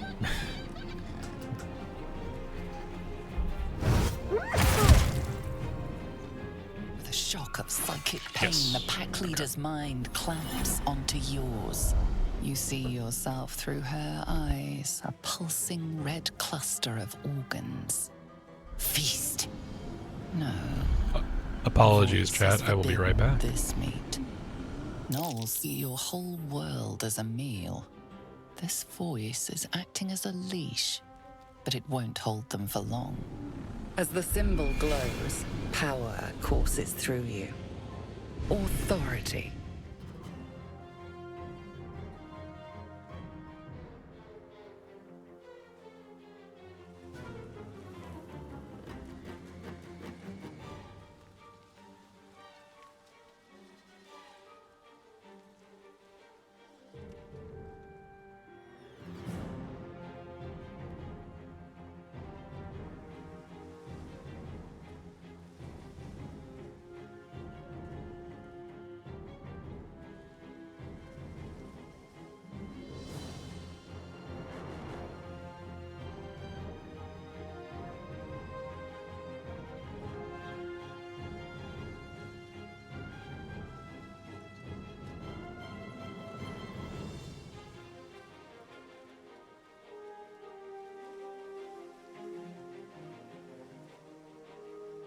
Apologies, I've returned.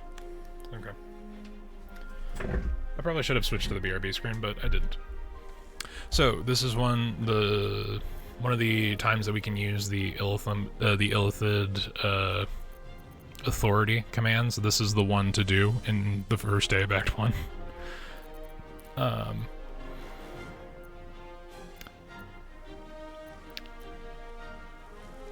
Now, the interesting thing is that bards have a unique interaction here where you can push her, because Flynn is a female null, to go and attack the two guys in the cave, but those two guys are, like, very easily killed.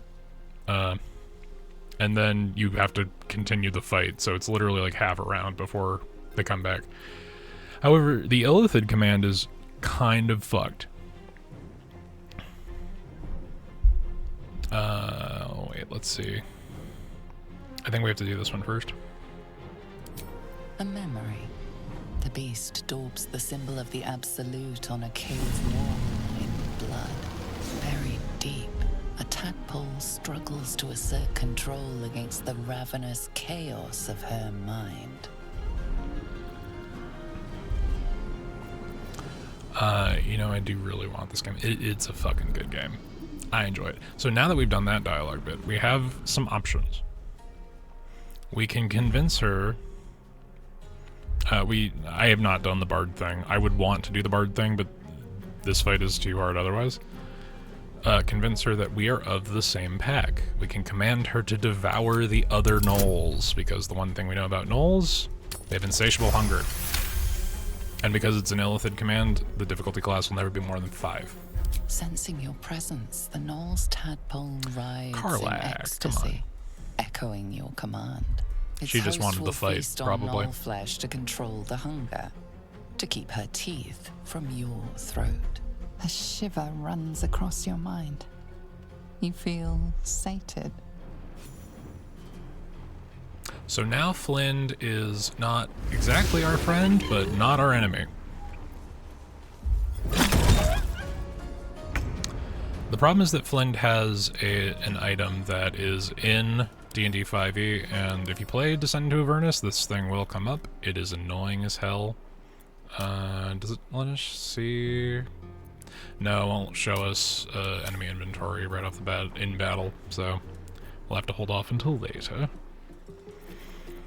But, ugh, annoying. Okay. Alright, we have to do a regular shot and it'll be a disadvantage.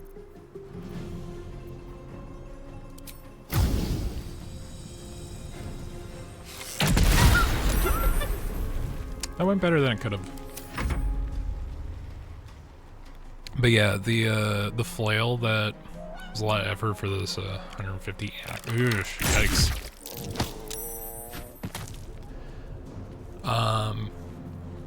But yeah, the flail that she has, it's really, really fucked in the hands of an enemy. Aye, aye. It's not easy to use yourself, but it is a good one. Do I have anything I can throw, actually? I do. This is why we got that enraged throw. We can make this. And now we have a regular throw. We will have to pick up the rock. Don't let me forget, guys. It didn't hit. Okay, cool. Awesome. Nothing will stand in my way.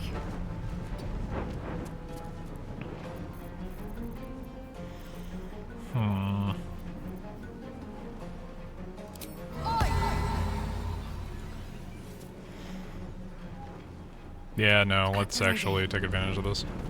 We're a Blade Bard.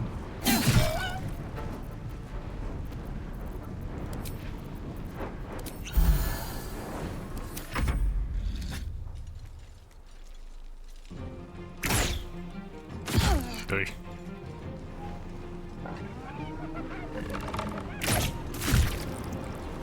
But yeah, the pure distraction of having a tough enemy to, you know, be a new focus for the other Fangs of Yanagao it is invaluable. Valuable. Okay, so the fun thing about the item that we gave to Shadowheart, the Watcher's Guide, is that every time you miss, the next attack has True Strike, and True Strike gives you, I believe, advantage. Yeah, advantage on attack rolls. So every time you miss, you probably won't the next time. Let's save healing for after.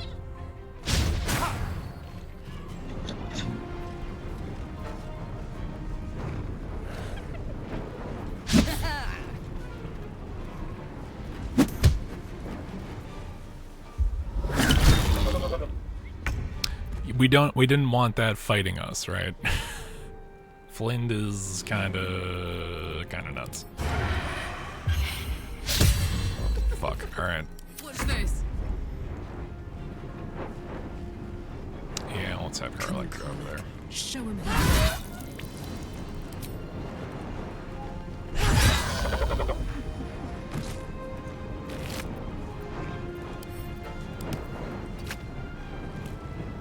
Still on my feet. Go. Swift as my feet can carry me.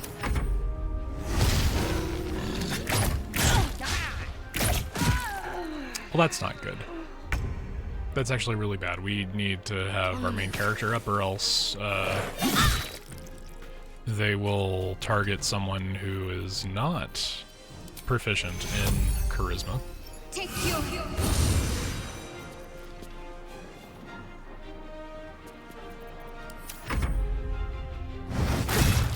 That nearly ended me.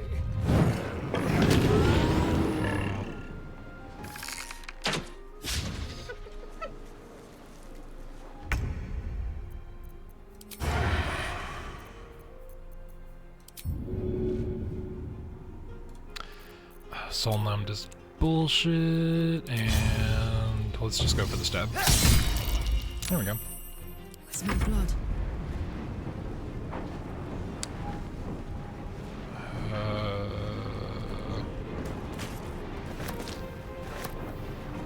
And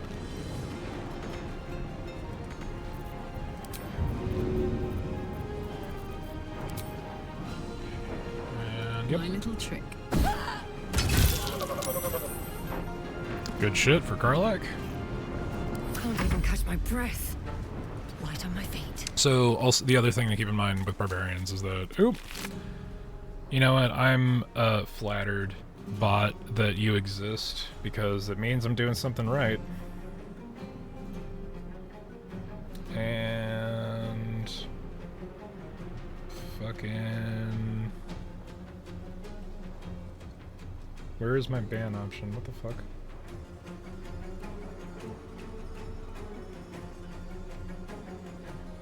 Hello?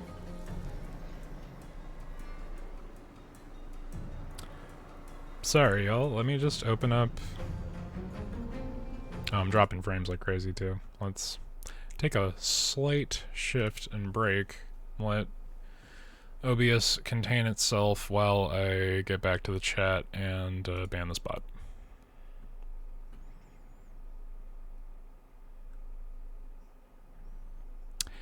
Hey, good shit, Brandon. Appreciate it. Now let's slow that down and just stare at OBS until my fucking bitrate goes back up.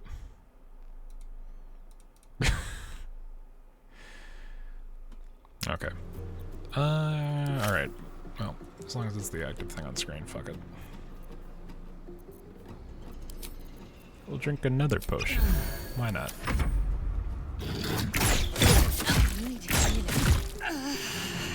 That's not good. Heading there.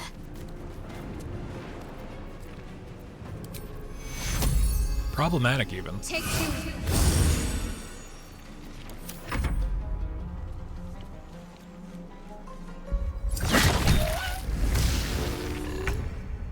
Flynn. Time to move. Come on. What are you doing? So the cool part about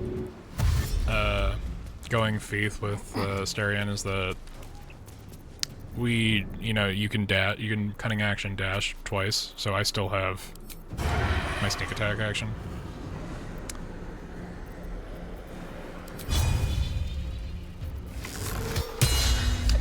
Or regular attack, but that missed, so that's fun. Time.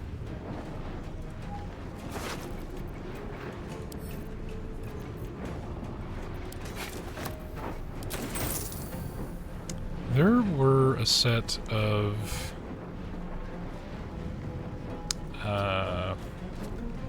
things around here.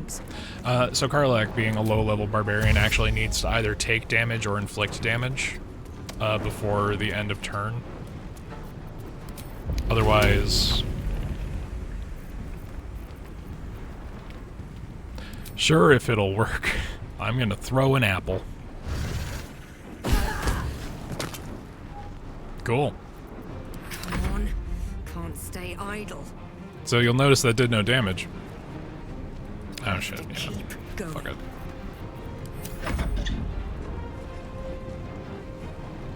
Frame rate's getting a little weird.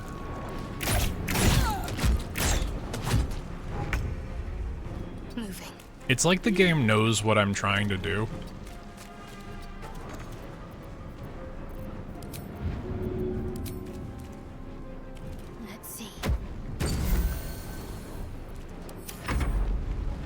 Yeah, so there are a couple of rules that the game does that are not... There we go. Okay, cool. It selected the correct thing. The flesh of her pack wasn't enough to satisfy her. So we can tell her to leave, which I've never done because it is just metal as shit to tell her that the only way for her to sate her hunger is to feast upon herself.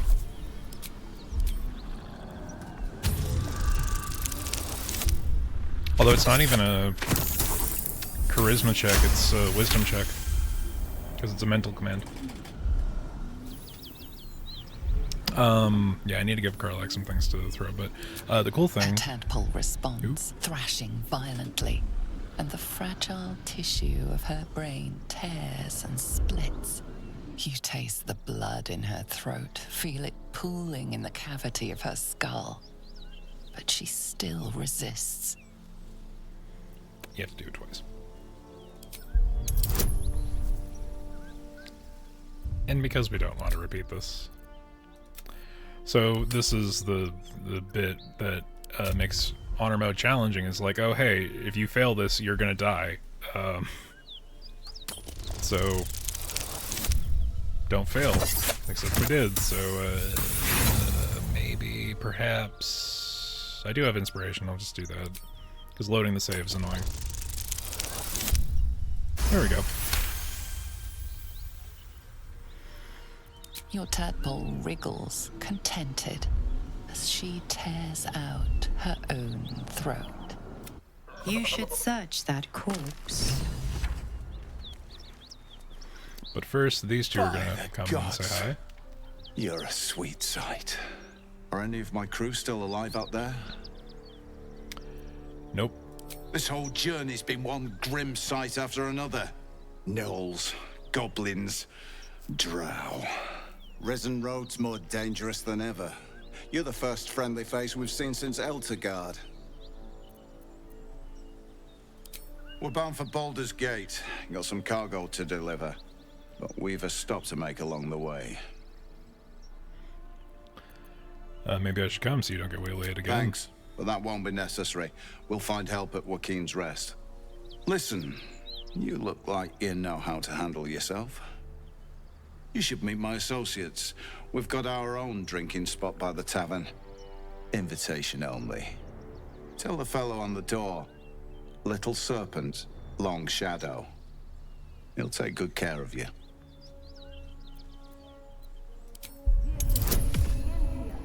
Let's hope this doesn't fail.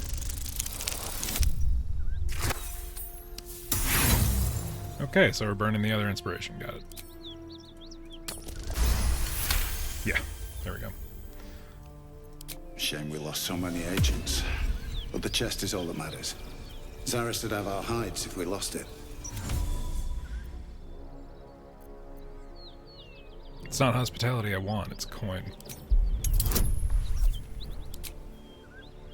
Oh right, I have thaumaturgy. Just give myself advantage. Yeah, okay, we're fine.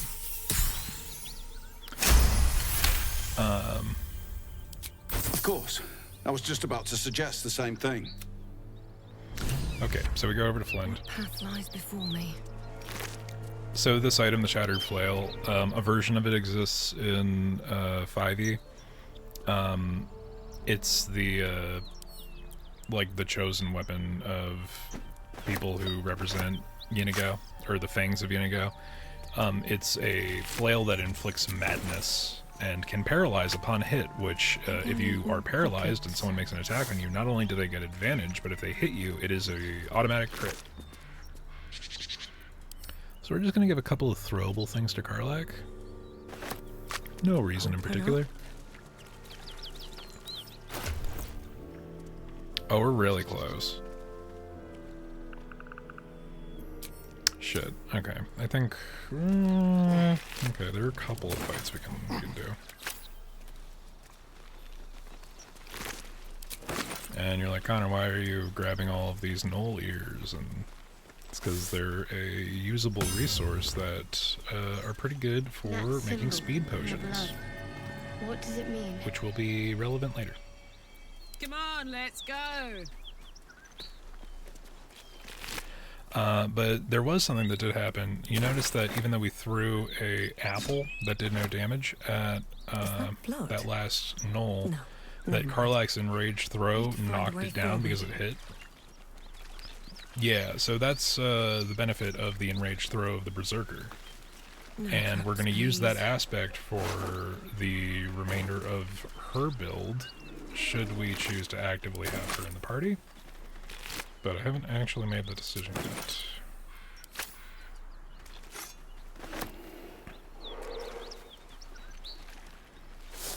And then we can go over here. So we did save these guys, so we're not going to kill them and take their stuff. Although, you know, they are Zentarim. So we would be justified in doing so.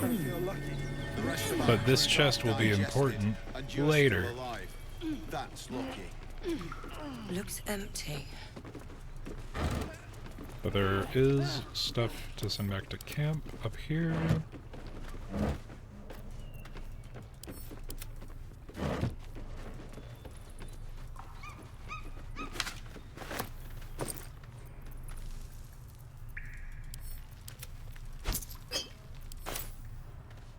And some health potions to help us restock what we used in the fight.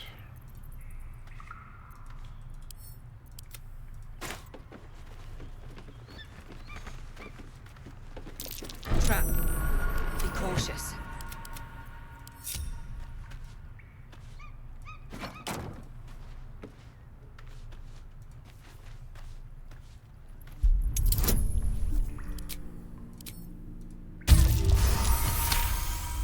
think we're good. 26.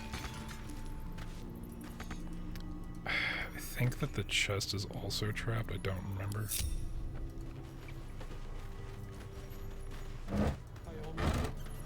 I'm fine.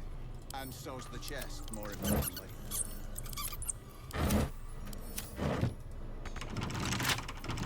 How delicious. Okay, maybe actually trying to lockpick it would be a good idea. Hardly a challenge.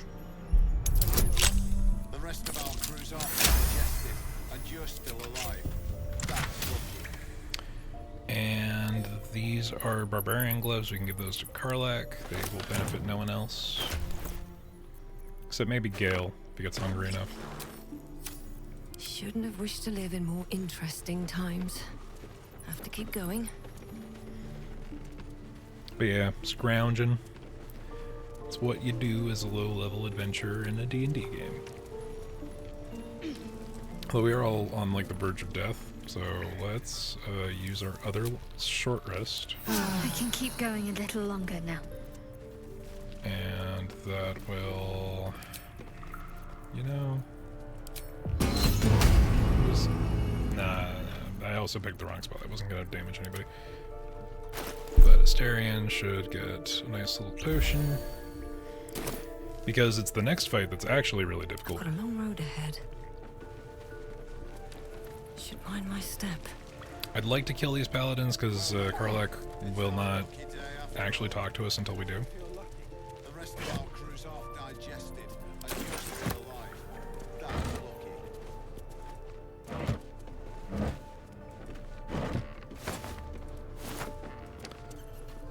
So there's one or two things we can do to get the amount of XP that we need to level up. There's one fight over here that we can do.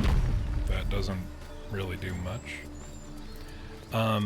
So the checklist on what we need to do day one, chatos, is we need to free Zaza, the goblin that was in the cage. We need to save her a total of 3 times, which is horrendously complex and annoying, and Zaza sucks. So that's one of the things on the to-do list. We have let the owlbear live. Glowing eyes are rarely a good sign. Best be careful. Yep. Okay, turn mode. Dash.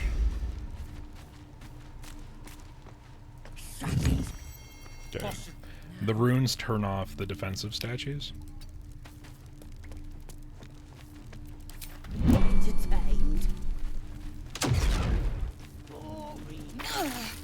I don't know why that happened, but that was interesting. Did some bleeding arts show up to save the druid? I'll cut you to pieces. Kill him! This is also fun. Nice little ambush. I've never brought Zaza down here because her escape route runs through this space. But it is a thing you could do. Who has the least health? Let's take you out. Could have done one of the bigger ones, honestly. Well, so much for peace. Good. Gods, it's hot in here. And Karlak can probably take some fall damage.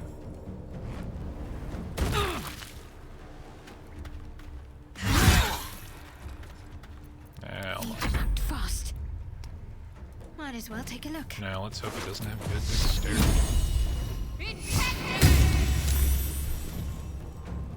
There we go. Yeah, that's about what I expect from Shadowheart, honestly.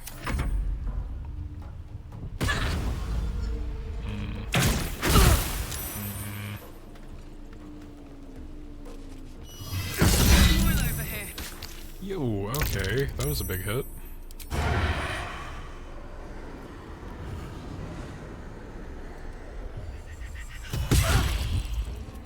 Leave no trace.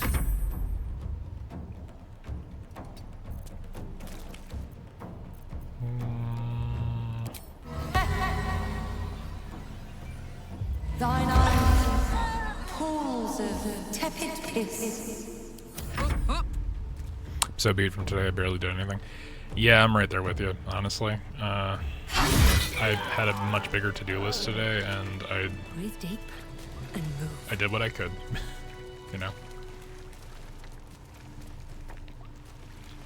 Okay. So fun little bit, this guy is healable. No time to dally. Although I did use a lot of my healing, so... Won't stop me yet. We're gonna go the old-fashioned route of throw a potion. Time to pack it in for the day, I think. Oh, thank you, thank you. I thought I was gonna die down here. How'd those goblins slip into the grove? It's my fault. I thought I'd given them the slip, but they followed me through the tunnel back there. That was a bad idea. I must tell the others what happened. I stepped careful. There are traps in these tunnels. And thank you again. Have a good rest of the stream, gotta rest in early. Alrighty, Adam, get some rest. We're gonna do a little bit more. I'm not gonna call it too early, I think we got a couple hours left here. But yeah, appreciate you dropping by. Right on my feet. Hopefully some of the bigger stuff will happen before end of stream, but, you know. It's a very big RPG, so we're mostly just doing what we can. Step quick. So I find that Asterian's usually the best one to deal with this, because we can just immediately switch into turn-based mode and then double dash down to the thing that turns off both of these.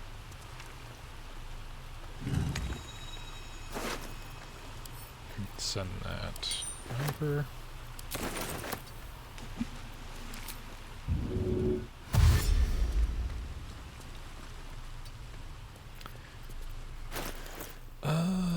We can exit turn-based mode now. And using the magical pocket feature, take a shovel. I can't take much more. I thought I turned the thing off. No, shit. Hello? Nope, nope, nope, nope. No, I did turn the thing off. What the fuck?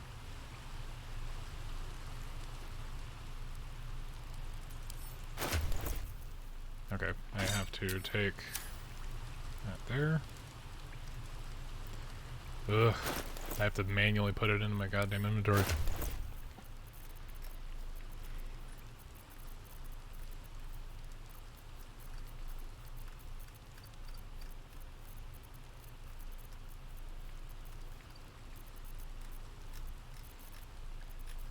Did I just destroy my shovel? What the fuck? Okay, no, there it is. There we go. And manual use.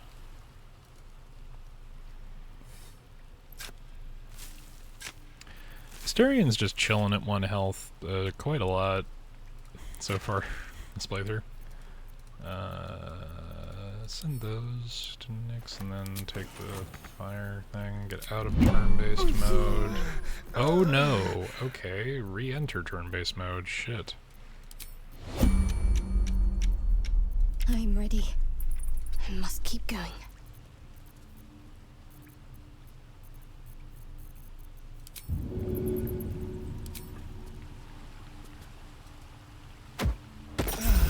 Okay.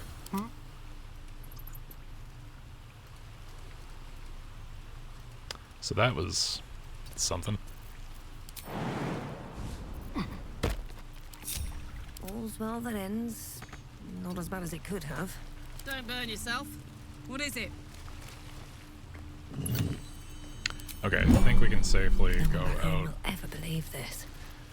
I'm ready. Dumb as Whatever it hell, takes. but we're actually gonna have to use the preserve life feature here, or else we're all gonna die. And I think now is the time to use that Song of Rest. That helped. Okay, Can't slow down. so we're hanging in there by a thread.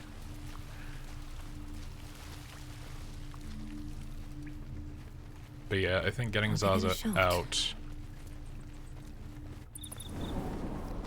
will be the deal.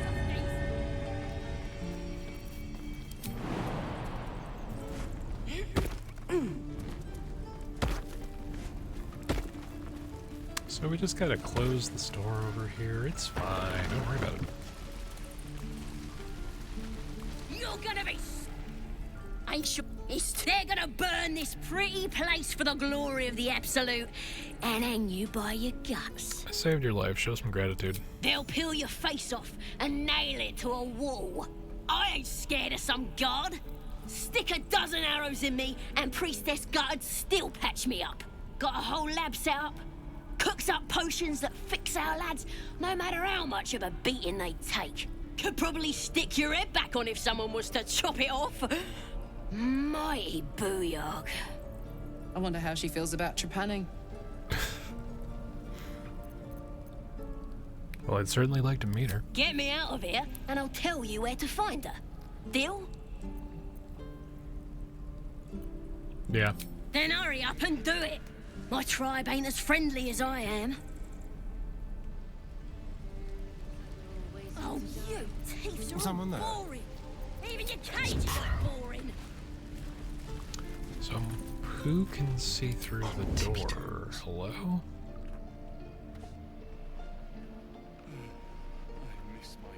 Oh, it's Zaza herself. Okay.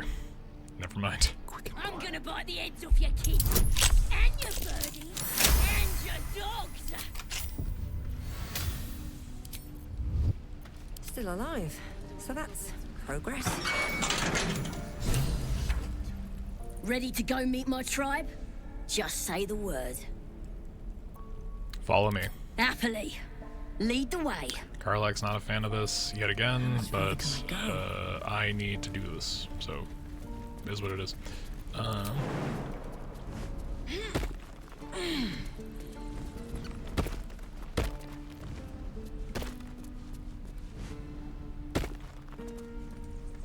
So luckily we took care of everyone in this room already. And we also disarmed all the traps, otherwise Zaza would be fried.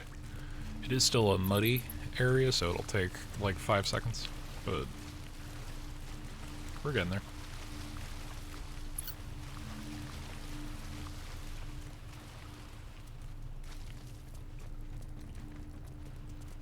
Is it a fucking major problem that we're breaking her out? Yeah. Yeah, this is a bad idea. It always is.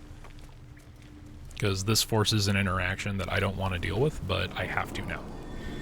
Ah, thought I was never gonna get out of there. Good to be free again, gotta say.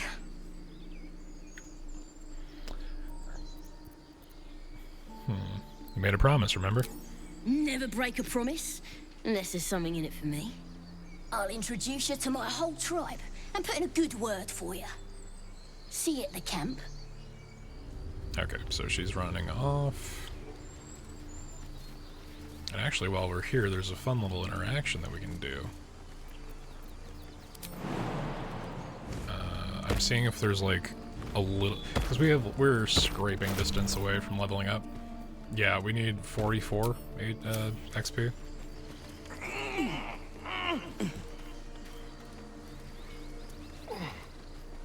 There's room for more.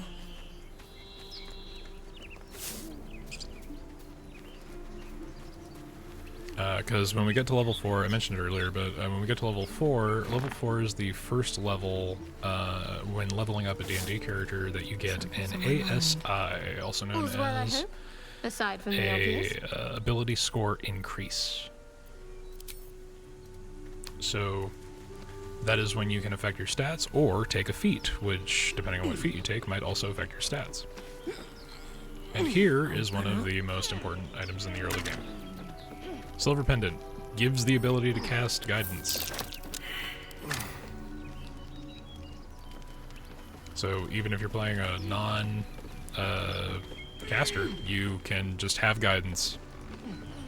Even if you're running a solo campaign as a non-caster, you can have guidance as long as you're willing to sacrifice your pendant slot. And guidance is what adds that D4 during the random checks, and it's a fucking game changer. That's curious. At the back of the crevice lies a bag enfolded in the chitinous squabbling of spiders.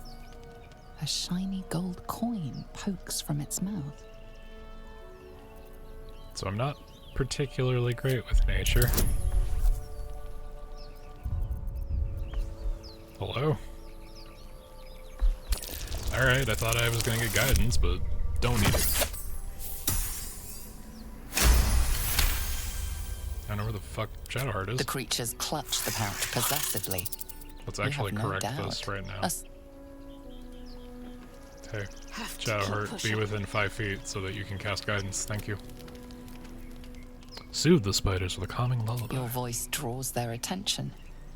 They are suspicious, then curious, and finally, at peace. One by one, the spiders retreat to the rear of the crevice, lulled by your murmurs. You stash the reach bag. For the bag.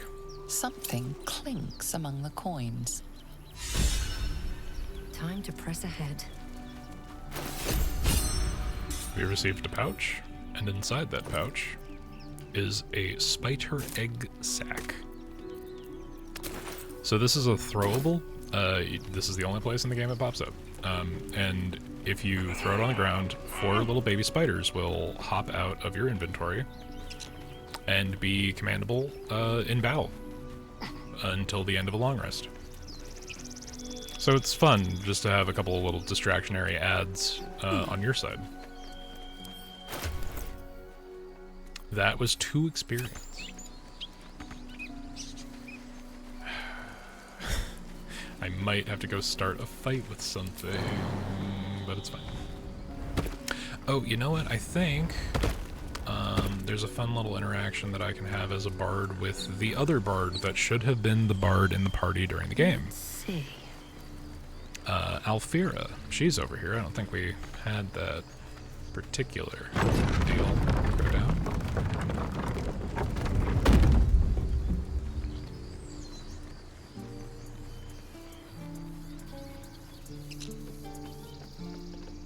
Oh, we also didn't interact with the squirrel. We can speak to animals? What's up?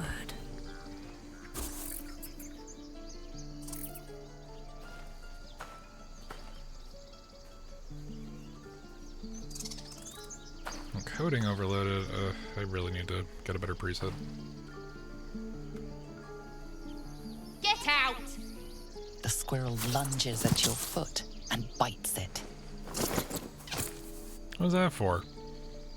You're trespassing. This is my territory.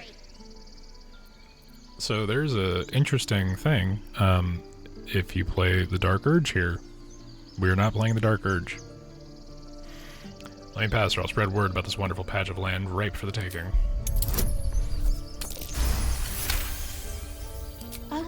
Okay, calm down. We can make a deal. How about this?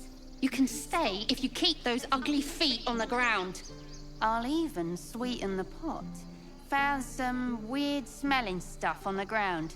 You can keep it, but these trees are mine. Follow the rules and I won't have to intervene. Got it? And the squirrel gives us a knoll ear. I mean, there are plenty of dead knolls up to the north around, so who knows. Glad you were here for those goblins. Picked one off yesterday myself. Shot her through the throat. Well, that should have killed her, but she kept gasping. Clawing at the arrow.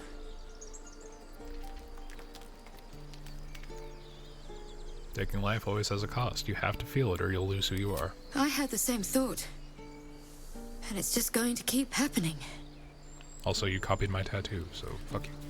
What's next?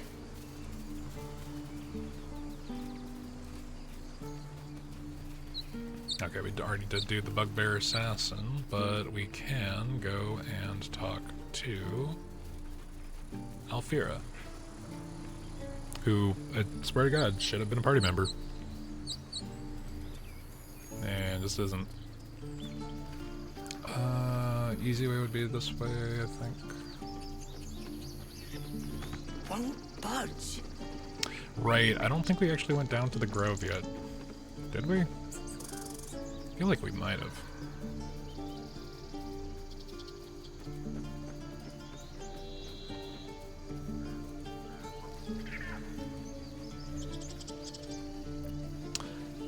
Karlak can level up. That's interesting.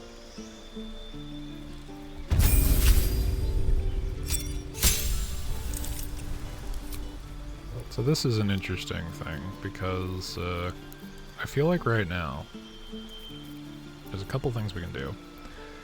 But the most important one is going to be, instead of taking like a strength up or a dex up or a con up, we're going to take the Tavern Brawler skill, which is when you make unarmed attacks or use an improvised weapon or throw something, your strength modifier is added twice to the damage rolls. Now normally, attack economy only adds your strength modifier to a strength-based weapon once.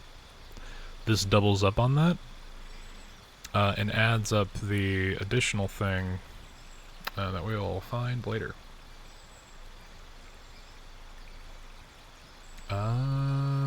We'll boost con, because why not have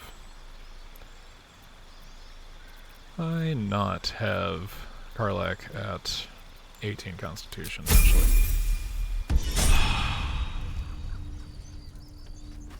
But yeah, so we're like literally one interaction XP away from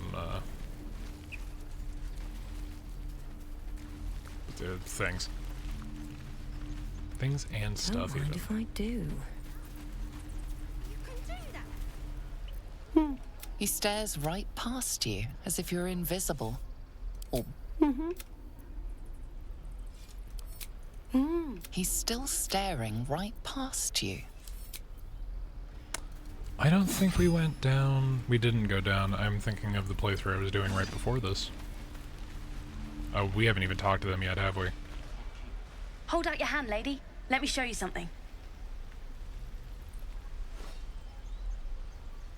Go on. Take this ring. It's lucky. That was a fancy trick. You haven't seen anything yet, lady. Go on. Take the ring and watch your fortune change.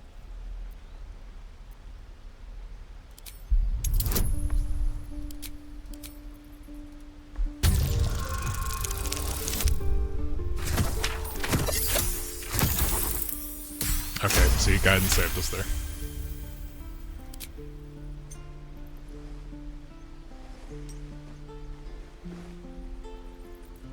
Weeping bleeding hells!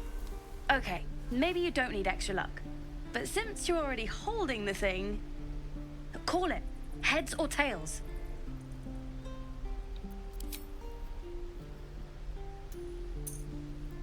Heads it is. See? That's the kind of luck you get from one of my lucky rings. I've got more where that came from. Real cheap, too. Interested? Hold on. One coin toss doesn't prove anything. Okay, fair. Let's go again. Heads or tails? Call it. We have heads! There. Happy? Not yet. Flip the coin again. Really? I mean... Fine. Heads or tails? Heads. We have heads! There. Happy? Here, take your ring back. I want to see your wares. Got it. One sec. And there's a passive perception check that we win. That's what I got. Yeah. So, the kids are all horrendous little urchin thieves. But as long as we're aware, we won't have our shit stolen. I'm going to take one of these. I can't split the item. Oh, wait, yeah, I can. There we go. And we'll give him a hat. And a bone. And he already owes us money. But look, you know, Mattis is fun. So I like giving the tiefling kids like the actual rare and valuable items like the rings and crap, because they're not actually worth much.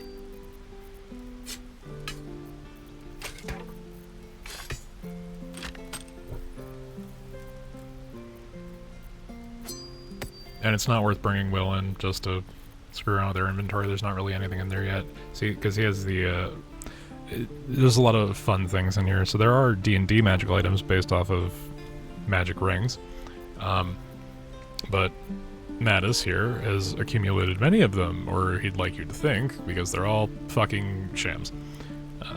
Like the ring of being really invisible. The ring is missing its gem, or perhaps it's just very invisible. Or the ring of infinite wishes. The exterior of this ring is roughly carved with nonsensical runes. The ring of resistance to ants. A glob of tree sap studded with dead ants occupies the space where this ring's stone once sat. And the ring of lechinesis. A small pebble swings from a length of fishing line tied to this copper ring. So each of these references a actual in-game D&D 5e magic item. Obvious from their descriptions, but the Ring of Wishes is a thing. The Ring of Resistance is a thing. The Ring of Invisibility is a thing. They're all legendary fucking magic items. What do we have that they want? It would be funny to sell him all the portraits, but let's just save our time. You bought something. Most everybody says it looks like junk and moves on. However, that little note means that we did not notice that we just got fucking grabbed. Damn it. Oh, you have. You The definitely Ring of have. Darkness? Anyway, see you again sometime. Take care. Okay, I did succeed the You perception. realize your bag feels light. Yeah. You were just robbed. So we didn't notice the action of the robbery, but we noticed that we were robbed. You little shit. Damn it, Sylphie. Something over there. So, unfortunately, none of us are, Not a chance druids. I'll fit in there. So we'll have to get into the hideout the old-fashioned way.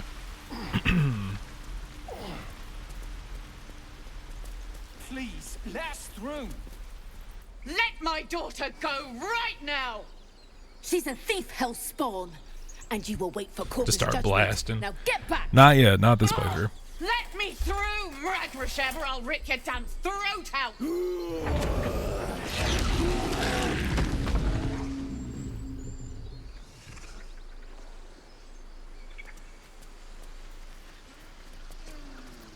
We need to get Arabella out. You heard the guards. They're waiting on Corker to give word. I'd sooner trek through the 9 hells than trust that snake. So I saw a video. There's Baldur's Gate 3 is rife for YouTube Shorts content because there's a lot of really hyper-specific cutscenes that can occur that most people miss out on. We'll get into the details after the fact, but just this interaction is interesting. Saw what happened. Why are the druids holding your daughter? Arabella tried to steal their idol. Druids lost their damn minds about it. They need it for their precious ritual. Oh, it's all my fault. I told her I wished the wretched thing would just disappear, or better yet, explode. Now Arabella's being judged by a bunch of druids who hate us. That's not right. Breaking into druid chambers to steal a sacred relic.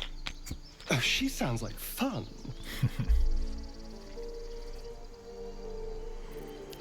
She's a child. The druids are overreacting. I'll talk to them. Thank you. They won't give Oh, us shut the up, time of day. Astarion. Hurry! I'm at the end of my tether as is. Can't.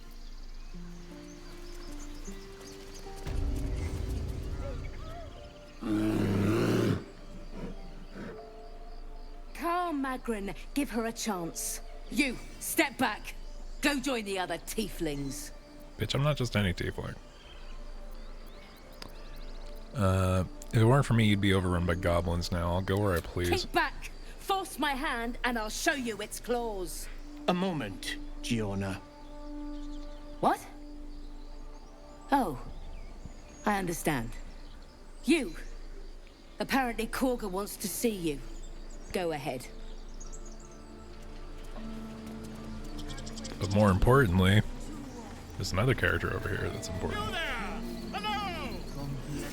Ah, my good friend. Volo! You were at the gates just now, no? He When wrote the one of the goblins books came, that you can you saw them buy up close? and read and be A misinformed few by. questions, if you please. There's no overstating my interest. Fine, ask your questions. Glory. Now then, how would you describe that particular batch of goblins? Size, nature, distinguishing qualities? You search your mind, successfully recalling various details of goblin behavior. Classic raid gang, complete with a lasher and a smattering of booyogs. My, a scholar after my own heart. Spent much time among goblins? I'd rather not say. Are we done here? Far be it from me to pry. Now, as you were saying, Lasher, Booyag, And the dragon they had marching in the rear, was it of the brass or silver variety? So it's really funny because you get a couple of Bard exclusive interactions. Everyone else is just like, there's no dragon, or no, like, lean into the lie. But neither. It was gold, scales glittering and wings gleaming. Dragons, really? How gauche. Witness declined to comment on nature of dragon. Last question, then you'll be quite free. Did the attackers rally to the absolute when they fell upon the gates? Quite so. They sang the phrase like a battle hymn. They did, didn't they? Oh, curious. Oh, curious indeed. I've interrogated one, a captive in this very camp. She reports they've abandoned their god Maglabiet in favor of someone called the Absolute. The scandal! Dramatic. How has Maglabiet responded? Oh, I'd imagine him quite displeased. So the funny Since thing is their that, change in allegiance, as of 3rd these edition, goblins are Maglabiet informed by a kind of is strategy technically dead. anathema to their kind. I, for one, intend to get to the bottom of it. I'm just preparing to head to their camp as we speak, in fact. If you'll excuse me, I ought not to door roll. Be careful, goblins aren't... Wait, about the conversation earlier. Why the dragon? My friend, every story benefits from a dragon. You know what, Volo? You're Until right. we meet You're right, man. You're always right. Just a moment. This man is recording my story. But he does not speak to I animals. am far from home. As the colourful man starts scribbling, the bear sneaks a quick look at the page. His brow furrows. Incomprehensible squiggles surround a crude sketch. A bear disemboweling a clutch of tieflings. So that's Volo. Volo is a big actual D&D character. He is a bard of some renown, / maybe a wizard sometimes. Volo's Guide to Monsters is a actual D&D 5th edition book you can buy that has a bunch of resources written from the perspective of Volo, a guy who likes to maybe embellish the details.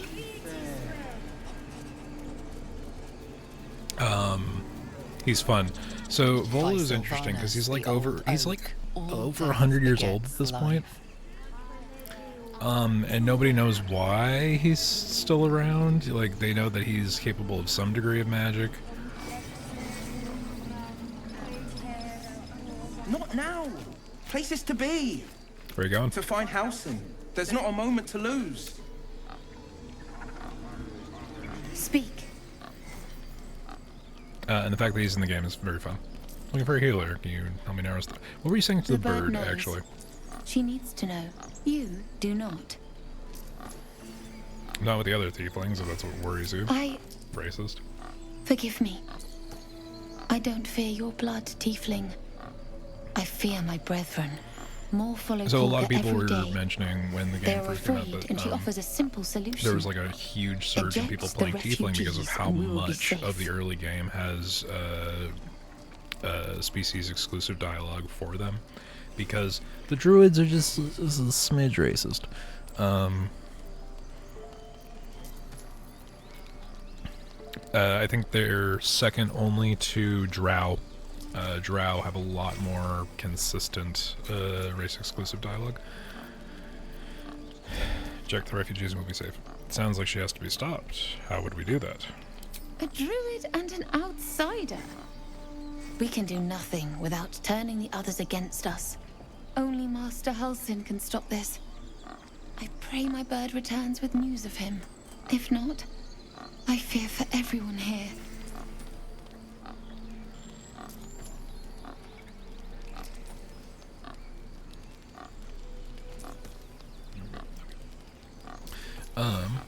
What happened to Halsin? He left with the adventurers. They went treasure hunting in an old temple near here. Master Halsin did not chase treasure.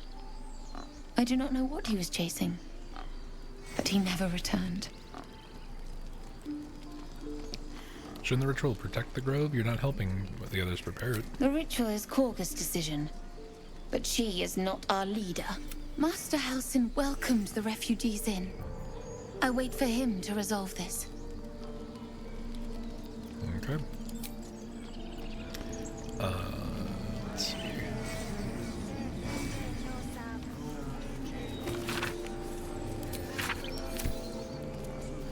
We can talk to Big. I thought you were Halsin. The boar prances Could around, not be more different. haunches clenching and unclenching impatiently. Where's Halsin? Promise me a mate. Only boar around here. Oh, hey, look, everybody leveled up.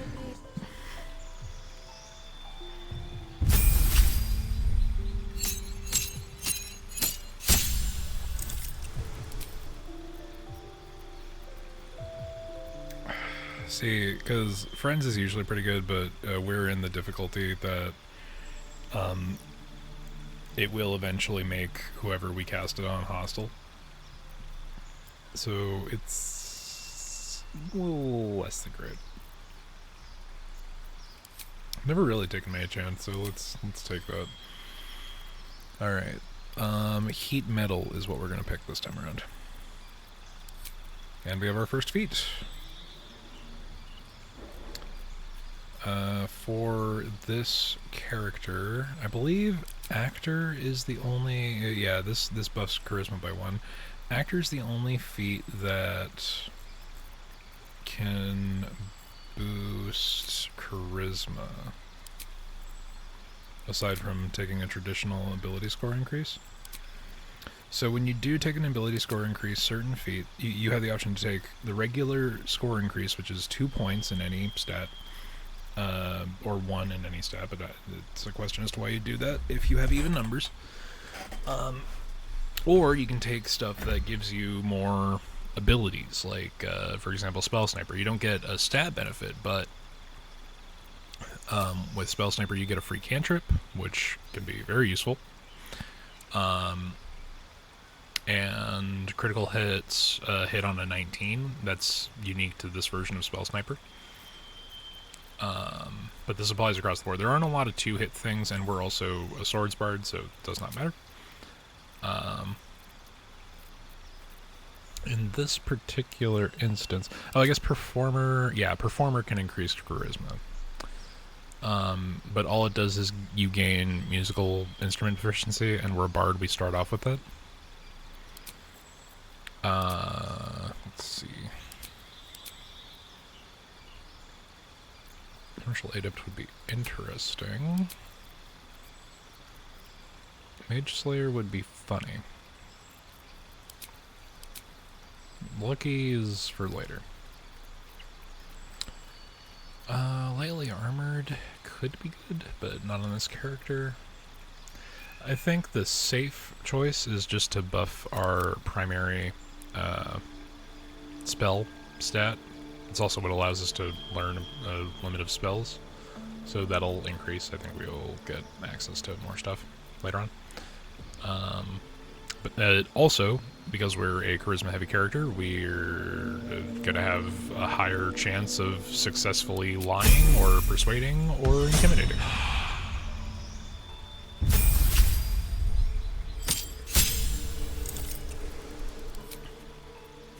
So, I have to fix Asterian's stats. So this might not stick.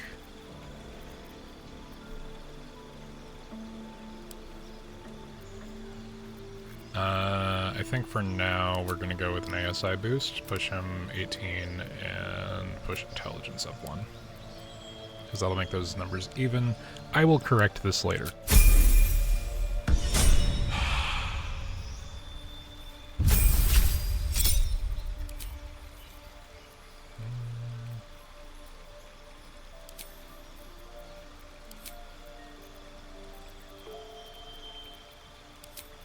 And once again, boosting the ability that matters. Although, I'm wondering if there are any feats that would be particularly good.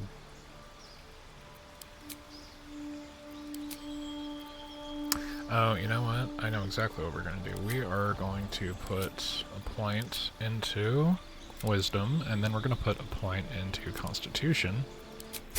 And then next ASI, we're going to take Resilient Constitution, because it's basically the same as taking Warcaster.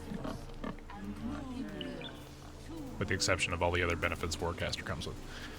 So we did come here to level up. We could have the scene with Kaga, because we're going to have to before end of day anyway. I'm sorry. I'm sorry.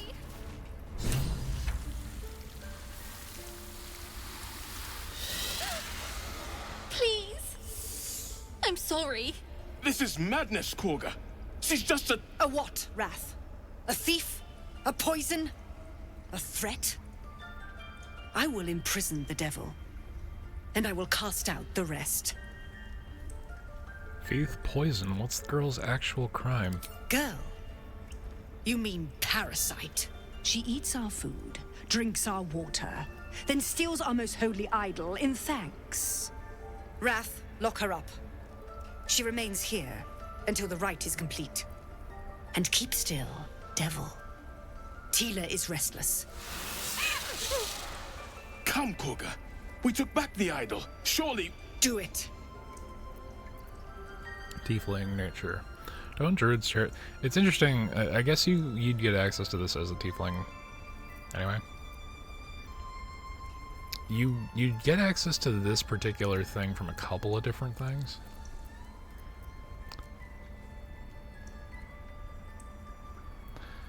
I'm gonna go with the Bard Rat, though.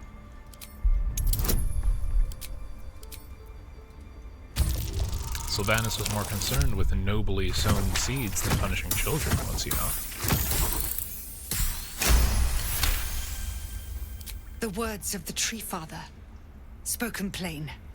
It is as you say. Sifisif, Tila, to me. Out, thief. My grace has its limits. It hurts. Thank you, Korga. Master Halsin... Halsin isn't here. Keep his name off your tongue, lest Tila pierce it. So that's Kaga. She's an asshole. And that was that scene with Arabella. So you saw the context for the thing I was mentioning earlier. So there is a very rarely seen cutscene that occurs if you let tooth from root to thorn. There are a couple of instances where you can let Kaga kill the kid. The mural shows like Tila will attack her. You can either spook Tila into attacking her, or you can, you know, escalate the problem with Kaga. Or if you're playing the Dark Urge, there's the third option. But if you then, after the fact, choose to do the peaceful route, which is what we're going to do, you think I'm a monster? and save everybody and secure the grove, Halsin will, you know, chide Kaga, but then Arabella's mother will, in your camp at night, stab, after the end of Act 1, fucking stab Kaga to death multiple times. Like, just multiple stabs. She only dies the once, obviously. You know, I'm gonna go the more bit. Only a monster would threaten a child. Yes, you would say so. I know your kind. Racist. You see only villains and victims. A viper bears her fangs defending her brood. I call her mother. You call her monster. No matter. I took back the idol of Sylvanas, and the rite is resumed. We will seal the grove, free from harm, free of intruders.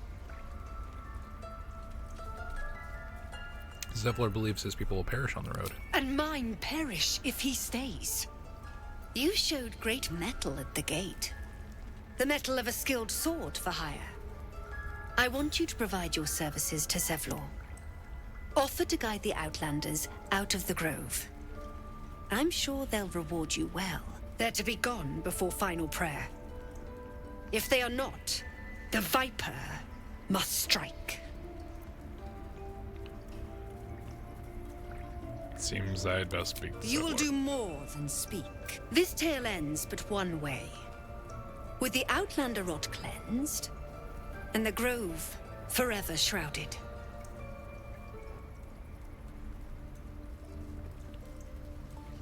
So there's a lot going on here. Soldier. Right, I can't really engage with Garlac until after we go kill those guys. Something? The fresco shows a group of druids gathered in... Okay, so we read that one.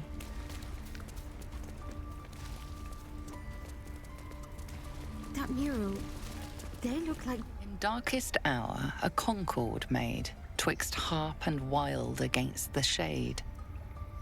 Harp and wild. A riddle to some, but you understand the meaning immediately. There's usually a The check druids here. I turn guess to as the a bard harpers we for know help. the tales of the land. Unusual for such a territorial group. Another stranger come to vex me. What will you do? Who's been pestering you? I'll Grab teach my them a tail. lesson. Silence. Your help is not required. I'm surprised Shadowheart hasn't reacted yet. The towers seized, the battle done. The moonrise broke the darkest one. History or myth, whatever is depicted here is long past. See, like, there's usually a passive religion check, but, Shown them once. We take Grove What's law next? seriously. By letting that child... The towers seized, the battle done. The moonrise broke the darkest one. You see vanquished foes heaped at the druids' feet. The fallen bear Shah's sacred symbol on their armor and banners. The inscription speaks of moonrise. A reference to vile Saluna, no doubt. She and her druid allies bloodied Shah's forces. But Shah persists. She thrives. yeah, you don't need to do the religion check for that one if you have Shadowheart go over to it. I need a quick word. You did well to speak up for the girl. That snake is fickle. A tragedy prevented. And if I hadn't spoke up, what would happen? Nothing befitting a child. Nothing befitting any of our world's creatures. We've let a snake replace our leader. She will see the tieflings driven out, or worse. Kaga seems happy to rule the roost. Who's your real leader? Master Halsin. Perhaps goblin called, perhaps dead. He'd set Mistress Korga back in line. Hold her to task, stop this damned ritual. More will die if the rite is finished. So many more, sent into a world gone mad. If no one's looking for Halsin, I could do it. Would you? I would give anything to see Halsin return home. Sylvanas' blessing. Halsin is an elf. You won't mistake the first druid for anyone else. At the ready. Stay close.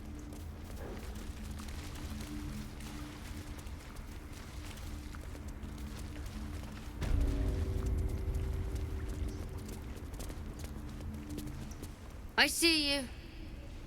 Just give me a moment. Vis medicat. There. It's up to her now.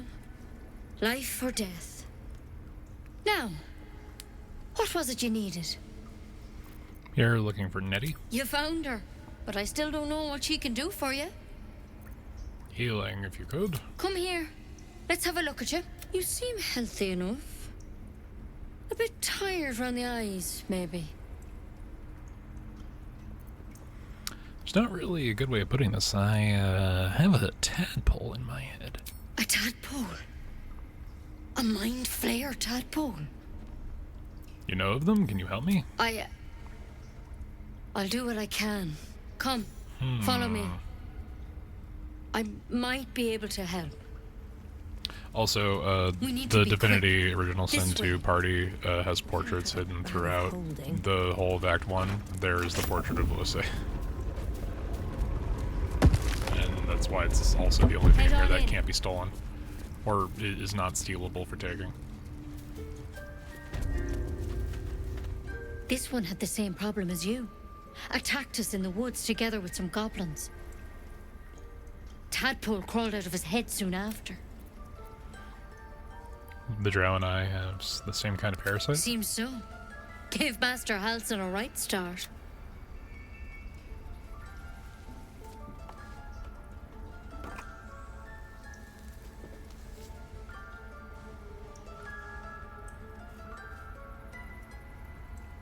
It's why he joined the adventurers on their expedition. To find out what was happening. A pity you got me instead of him. He understands these things. Studied them. Still, we have options. All right. Let's see what we can do.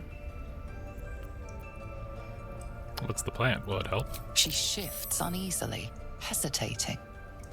Something's off. It might. But first things first. Tell me about your symptoms. I fell from a ship in the sky, but something caught me and saved my life. Protected from on high. Sounds like the Drow. Master Halsin said he was tougher than he had any right to be. How'd you pick up the parasite? Halsin was desperate to find where all this was happening. Mind Flayer ship. I was kidnapped and... A Mind Flayer ship? But Master Halsin was sure. Look, you've been straight with me, so I'll be straight with you. You're dangerous.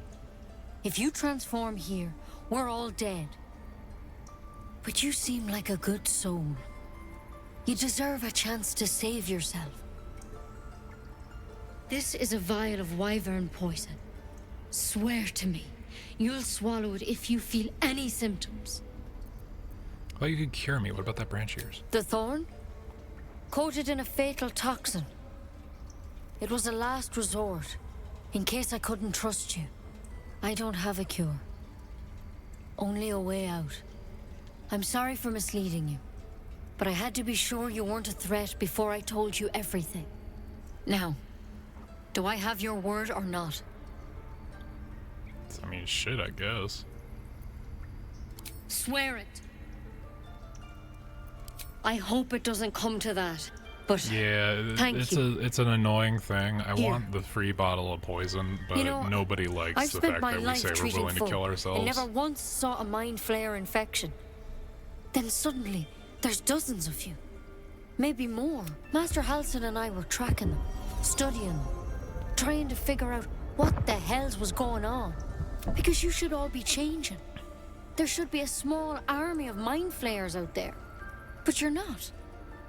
Weird powers aside, you seem perfectly normal. You must have learned something from studying For them. one, that thing in your head is like nothing we've ever seen from mind flayers. It's one of their worms for sure. But this one gives you powers. Telepathic connections. And it doesn't turn you into one of them. Not yet, anyhow. That's good news? Could be. But there's a lot we don't know. Infected, folks like you, have been converging on an old temple of Selûne. And I've no idea why.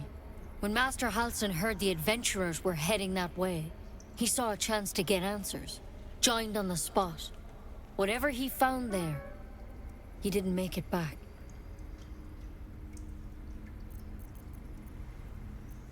So what do you want me to do? The thing is, I've sent birds to find him, but the place is rotten with goblins. None of us can even get close. You, though, you're one of them. Technically speaking, I mean. They won't kill someone carrying their parasite. If you can find Halsin and get him out of there, we can discover what he learned. And perhaps he can save your life. How's that sound? Fine, I guess. Thank you. All I can say for sure is they all went to the old temple of Selûne. And Master Halsin didn't make it back. Good luck out there. And if things start to go bad, remember the vial. Remember your oath. One step at a time, Nettie. Come on.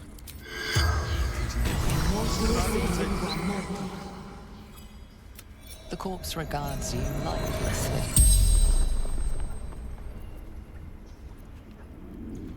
What happened to you? Scouting. Found druids. Who killed him? Druid.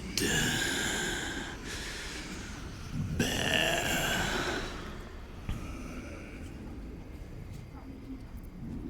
How many drow are there out there? Minthara. Back at camp. A named character.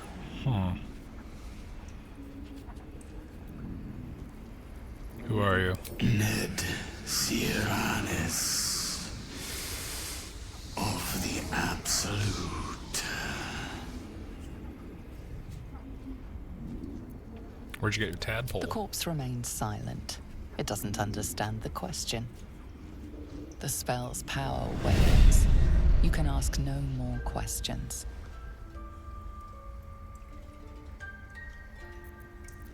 So we're just gonna have Astarion sneak a little bit and take this. It's a brain gummy.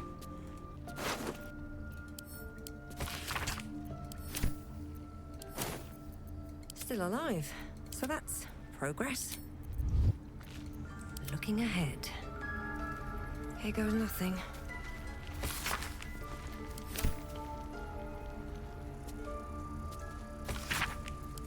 Looks like Halsin's our best bet for a cure. Then let's find him. Time is short. Knowing our luck, something already ate the poor bastard. He won't get off that easily. We can force his corpse to talk if it comes to that.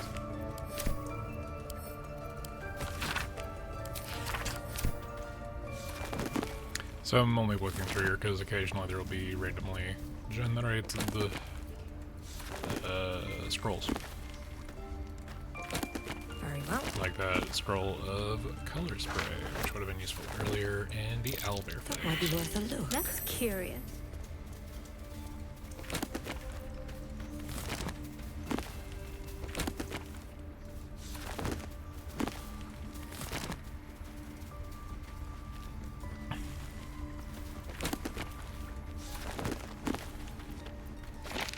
And the most useless scroll in the game, the scroll of dark vision.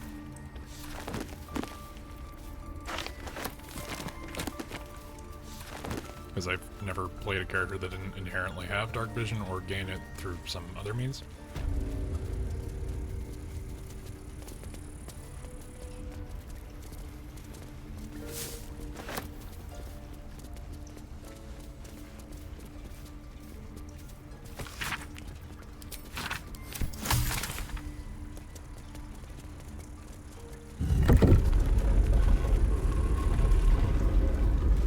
And then, if you're sneaky and explorative enough, there's a fun little thing that you're gonna need right over there. The easiest way to go about this is to maybe talk to this guy. What will you people want next? Letting the Hellchild go was a mistake.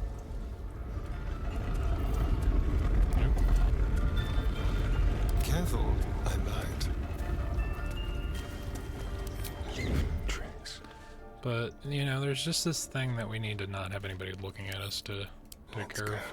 This is Kaga's secret chest. And I saw Kaga, you telling me that there's a chest of hers to go see? I'm there.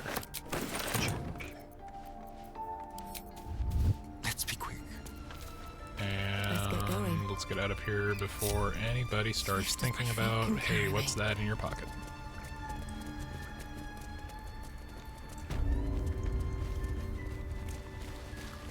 Here we go.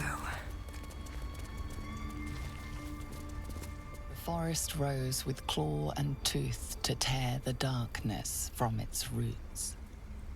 The mural depicts druid and beast fighting together to drive monsters from their land. It looks like they were victorious, and yet the monsters have returned.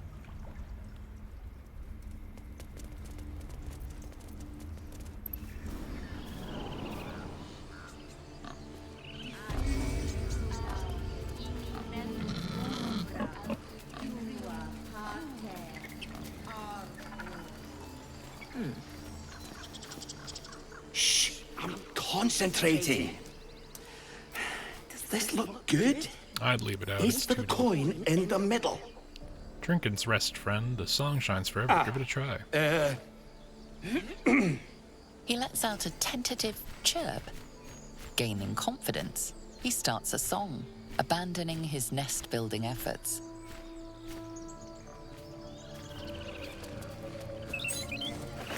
And if he's distracted, he doesn't care that we took the shiny key or the gold. I don't know what that key correlates to, but it's fine.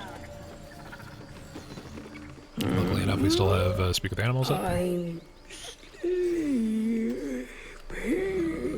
Yeah, but what if you sleep over there, though? Throw a fish next to the elevator. What's that?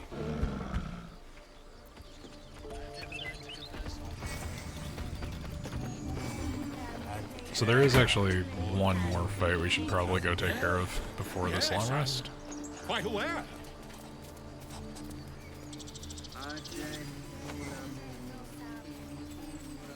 Although I know we did all this just to be able to do... God, we'll come back. We will come back for this one. Actually.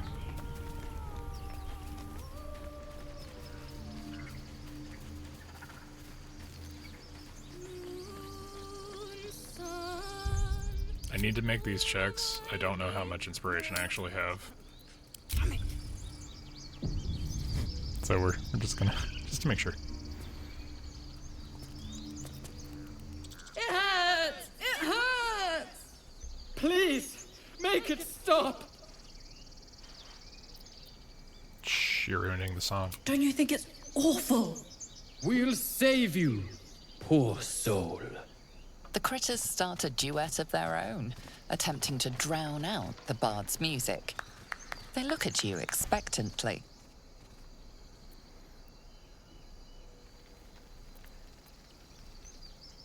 Bravo, you could go on tour with talent like that. Of course, we are born performers. Unlike some. Assholes. Squirrels. Does that fit? So this is normally, if you play a character that is not a bard, you don't have musical instrument proficiency.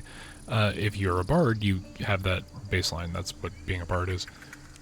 So there's an opportunity here where you can gain musical instrument proficiency as a non-bard character. It usually relies you to still be a charisma character because it's a charisma-based skill, but there's a unique interaction with Elvira as a bard. Dance upon the stars tonight. Smile and pain will fade away. Words of mine will change. No. Become. You can just do her song for her. She'll come to this exact same lyric regardless. So you can choose to either just be an asshole, or you can go the normal route, but I think this is the best interaction, because this is the first one I did. Words of mine will turn to ash when you cool the last light down. Why you know what her song is? I don't know. Moon reminds me of your grace, all the love I can't repay. rest and know that I will pray.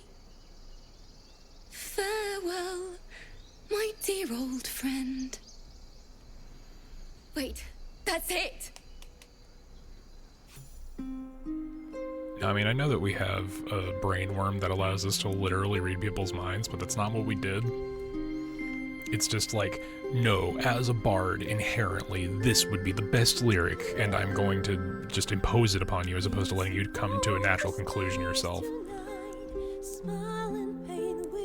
Inspiration, but also, Words of mine will turn to ash when you call the last light down. Moon reminds me of your grace, all the love I can't repay. Rest and know that I will pray. Farewell, my dear old friend.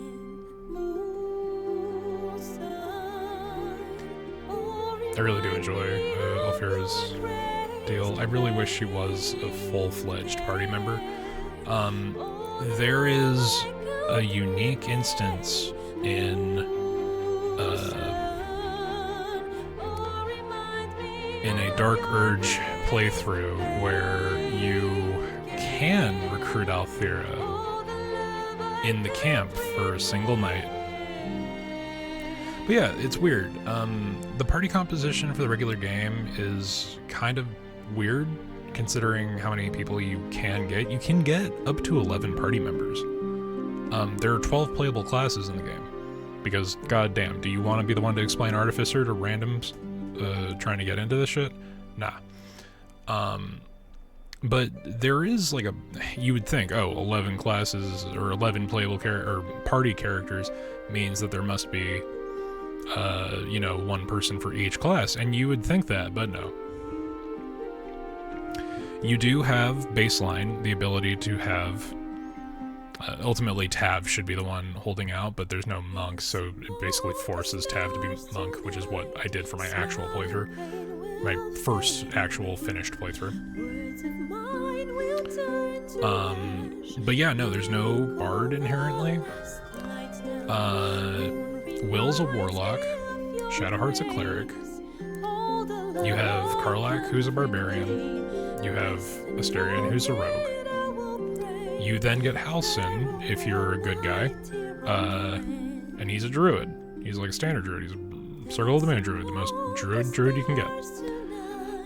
And then there's an opportunity, if you do things very specifically, to get a paladin character who will be relevant later. Thank you. And then there are two other characters that join that are a second druid, who is canonically a Circle of the Land druid within the course of this game, but is from... It's a recurring character from a previous Baldur's Gate game. They come from a different system that does not equate to 5e, so it's weird. It's Jaheira. And 3rd edition's weird multi-classing split rules are beyond me, because I never played them firsthand. But then there's a ranger later, and that leaves a fair few gaps. There's no regular party member who's... I mean, you can look to Dirge, who's canonically a sorcerer. You can play Dirge however you want. Dirge actually works much better if you're playing a Gloomstalker assassin, but that's beyond the point. You can play as whatever you want, but it's weird that the canon party has a recurring class. Like, there are 2 druids that most players will interact with. There are no charisma classes aside from Will, who's a warlock, and a lot of people like to play warlock because it's simple. But with a 4-person party limit and the way that this game is dynamically with its combat, you don't want to run multiple warlocks in a party. So the only other ones that are unaccounted for are monk, technically paladin, if you do the super good guy version of things where you don't think about things or try hard enough. And I think the version of events I'm referencing is only possible as of patch 6, so Let's not think too hard. And there's we'll get to that bit when we get to that bit. But yeah, so there is no bard. And Alfira's here, and she's like a fully fleshed out character, and she comes back in Act 2, and she's somewhere in Act 3, I think. But Alfira could totally have been the party's bard. But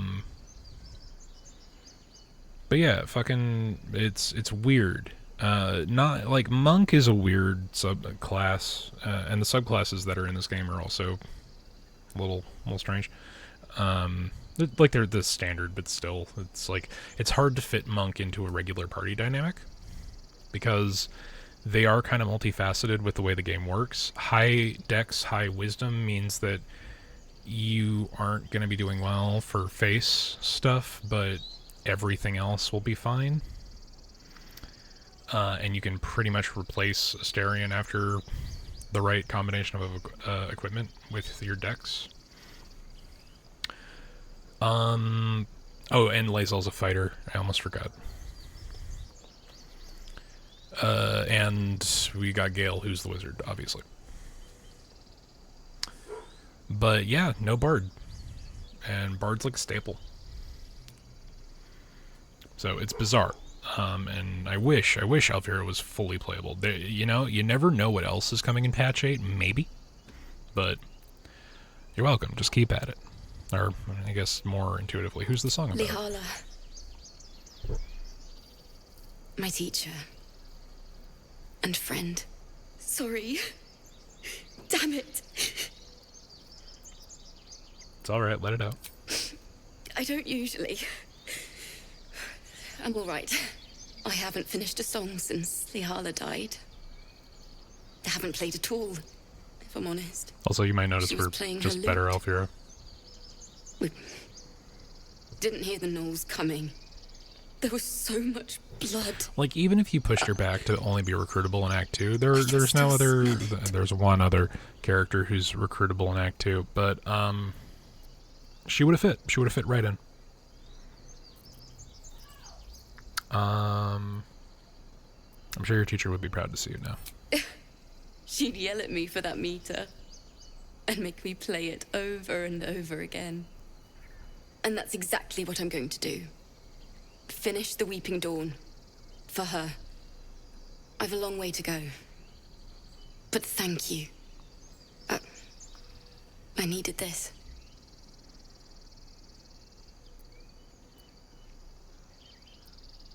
Well, you've come up with a fine tribute to her. Thanks. Lihala made me love music. The sound, the feel, the thrill. But when she died, it was gone. Until now, I'd forgotten what it was like. That itch in my fingers to perfect a song. The Weeping Dawn will be my gift to her. Thank you. I needed this. It's still rough. Tonight, smile and pain will fade away. Words of mine will turn to ash when you cool the last light down. Moon, sun, Keep a blade close. will remind me of your grace. Easy.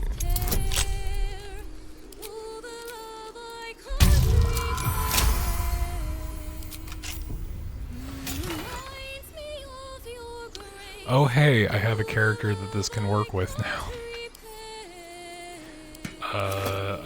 I'm pretty sure I will replace it almost immediately. But, we're gonna give the haste helm to Karlach and take it the fuck off because goddamn.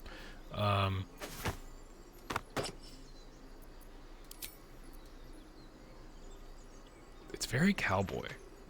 This bard hat. It's very strange.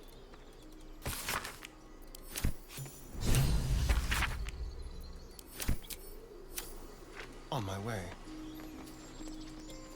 But yeah, it's weird. There was definitely a spot for Alfira. And honestly, like, it becomes very unwieldy when you have that large a back party.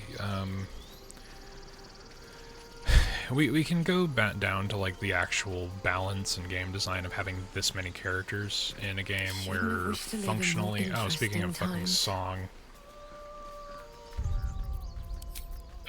this fucking fight can go 6 ways to shit. So we're gonna be careful before going into it. Break.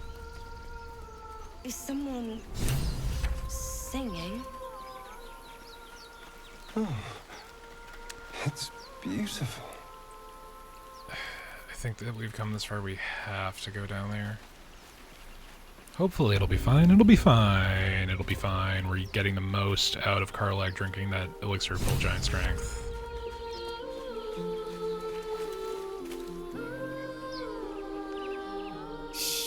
I'm gonna turn the hat off after this, it just looks very stupid. A sweet melody beckons you. It vibrates with magic. A harpy's charm. No, it's very stupid. Okay. Bard performance is focused by singing, "There once was a lady who met with a marrow and tried to disclose it to a foolish fellow."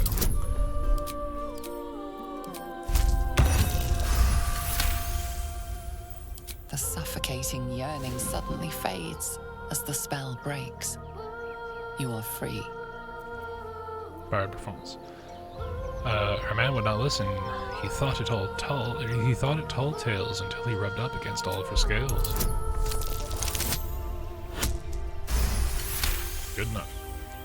Ouch, my ears! Wait, why am I wet?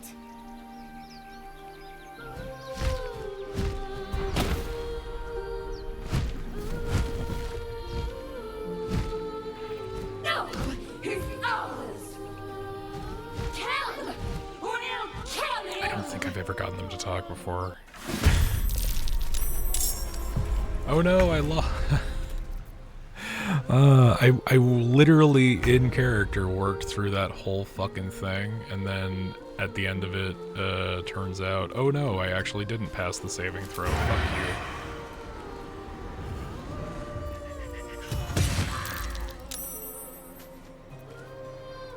you. Yeah, we're gonna hunter's mark her. Should have done it beforehand. That's on me, Jed. They won't know what bit them. Also, this interaction forces all the harpies onto that fucking bit. They don't descend from all sides. That's crazy. They're where they should be in the cutscene.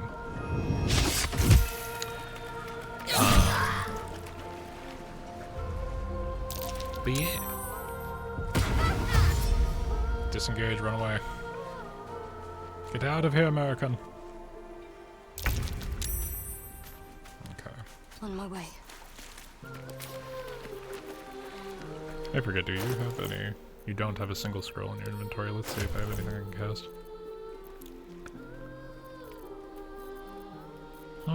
I think everything is sitting in fucking Dickbag's inventory. That's great. And I do mean Will. Yes, I'll just cast Sacred Flame. Why not? Yeah, that's about as much as I thought it would be. Brandon, come quick. We're about to start blasting. Bunch of bird ladies. The singing one might be a little bit over-designed. The fucking headpiece is something.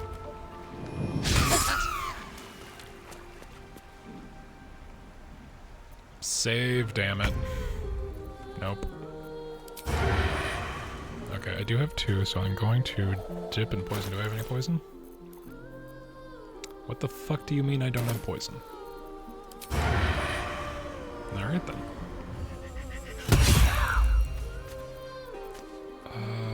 No. I'll do it my way.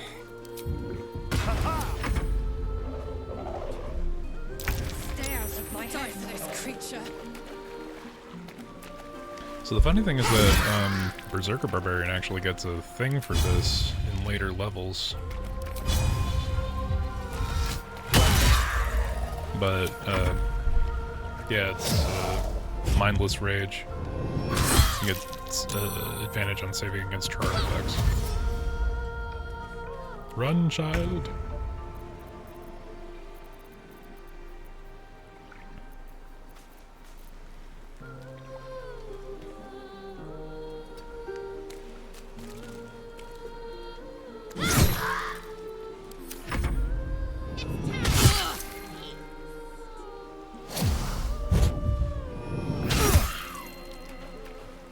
Wow. Son of a bitch.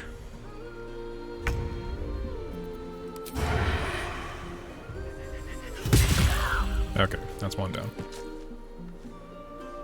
Be quick.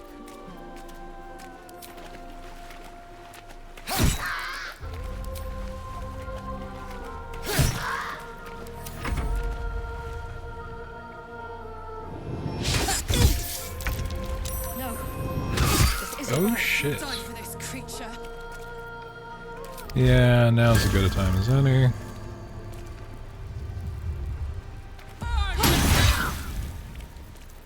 Because she's not raging, so she can actually focus on Searing Smite.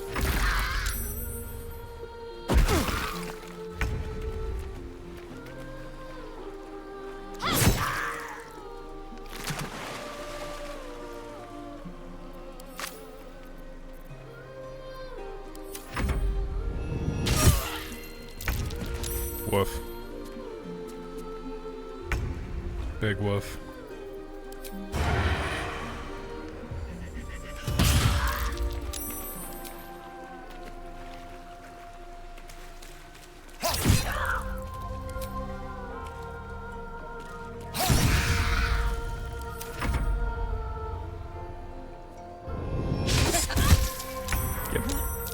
Big old double woof.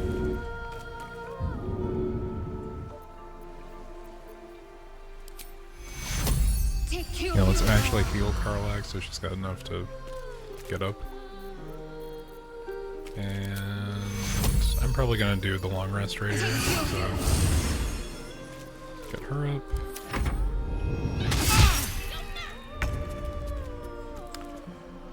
Wow, my wisdom saves are garbo. What I'm checking the log. What am I fucking actually rolling? Hello? No. Yeah, wisdom saving throw.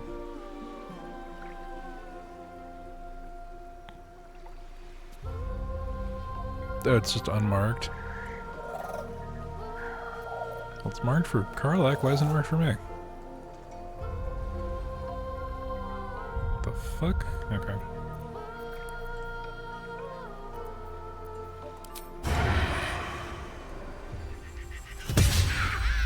Bullshit.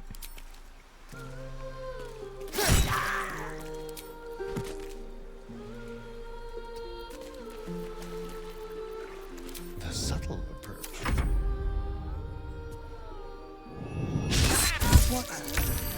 What happened? Die for this creature.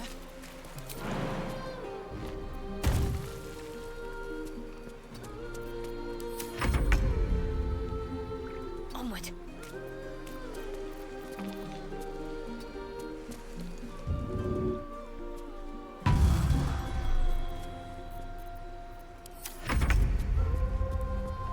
Wow, I just cannot save against this thing. What the fuck? You're mine. Stay out of my head. Something good here, I hope. Time to press ahead. Go and talk to the horrified, emotionally scarred child. Hello. Hello, emotionally scarred child. Are they gone?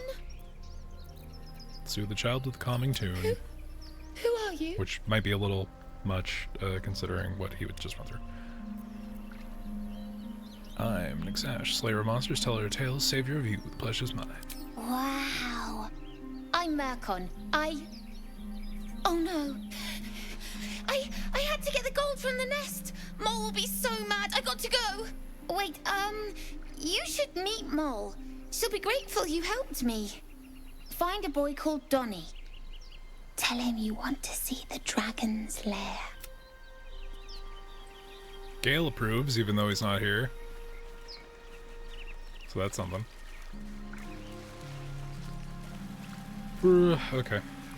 You know what, guys? Looking at the time and where we are and what we're doing, and how it's going, I think now might be a decent time to get our first long rest in. Yeah, let's see.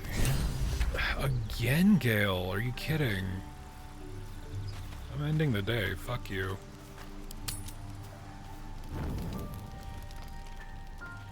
Oh, yeah.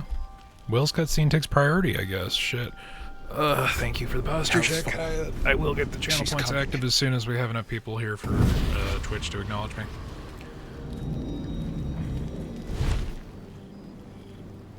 But yeah, so this is Will's patron. He's a warlock, you know. Will, you've been naughty.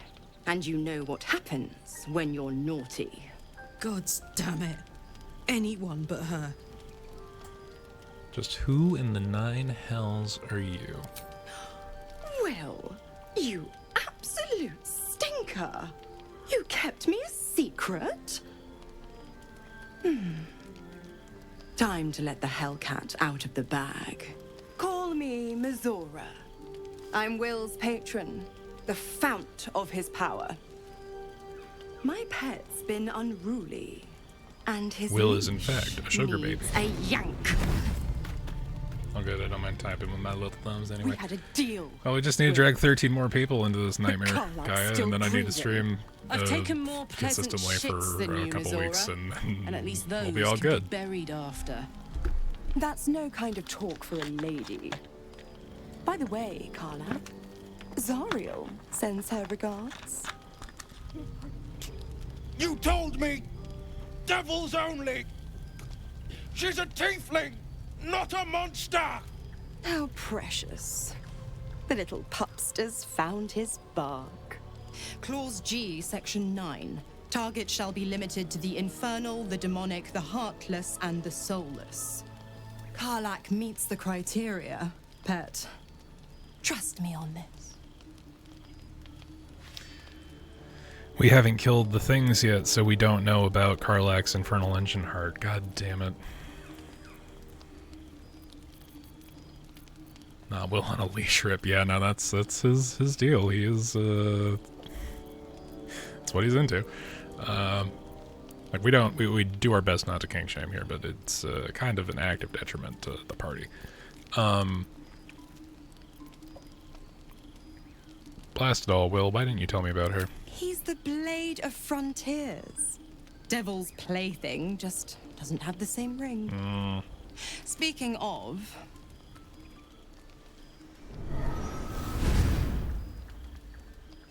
Will burns in the fires of Avernus.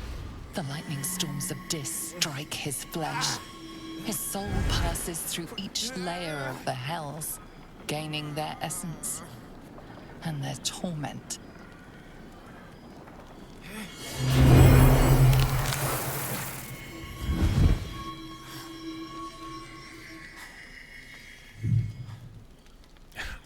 I don't shame with your life, Will. Yeah, you know, sometimes you gotta worry for a person's well-being. What the like, hells have you done? If you Promise broken. lay in a bed with the devil, paid. You might wake up. You know with the horns. terms. Get used to the new form, pet. There's no going back. Some magic even I can't undo. Now, let's see how the frontiers fare without their precious blade. Karlak, keep an eye on him, would you? I'll be keeping mine on you. Oh, and Oh yeah, Will, we're all bruised and beat to shit because we have like forget. 1 health. our pact still stands. Ta-ta. So this is the fun that you get to have when you choose to play a warlock with a DM that cares. Yeah, the warlock will be mean to you. No shit. Just heal myself up so I'm not horrendously bruised. The pet is killing me. Yeah, no, that's Mizora. She's a pretty high-ranking Cambion. Gods damn her, straight back to the She's hells. not really even a Just full look devil. at me. I did what was right, and Mizora made me pay for it. I'd be hunting devils and demons, she said. Traitors and hypocrites, heartless evils of all sorts, but not So we Not actually Zariel's did miss victims. one part of that Not cutscene innocent because we haven't tieflings. killed those War paladins pets yet. tend to be unforgiving from what you know of them. Yeah. Will was lucky he didn't face a more severe punishment. Because we don't know about Karlach's infernal heart yet. Karlach has an infernal engine for a heart, so under Will's contract, she technically counts as heartless. Half-truths and devil packs, you're not worth the soil you stand on. The Blade of Frontiers has some explaining to I'll do. say what I can, but it won't be enough. It's Mizora who grants me the power to conjure armor and cast eldritch blasts. Before I was infected, I could even call hell beasts and summon festering clouds. So he's I at promise least every thrust at of my least a blade and level every flame I 14 sparked was for the good of the coast.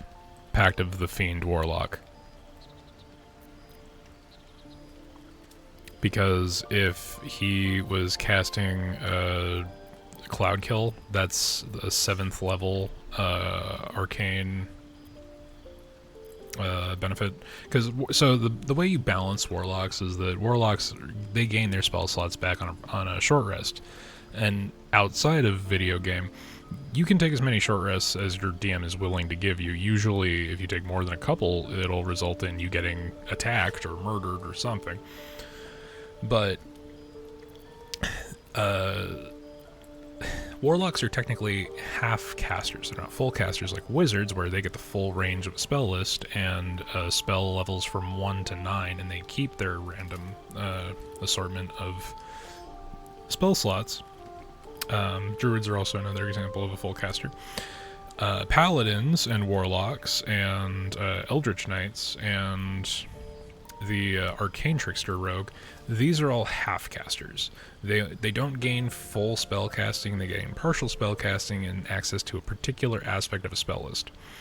Warlocks only gain access to 5th level spells, but if you keep leveling your warlock, you gain additional eldritch invocations, which are like micro feats that alter things about your warlock.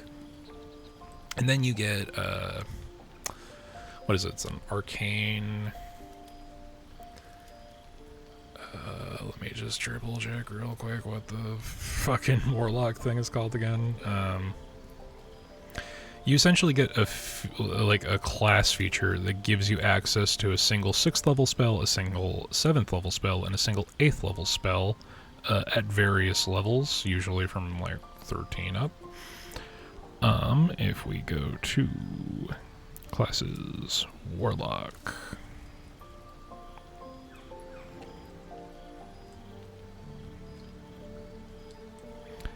Mystic Arcanum. Mystic Arcanum. So Mystic Arcanum, if he's casting Cloud Kill, that's that's like a 5th or 6th level spell, actually. So he's at least a 10th level warlock, normally. Although the summoning bit makes me think, if we look into Pact of the Fiend... Oh, they actually don't gain a summoning thing.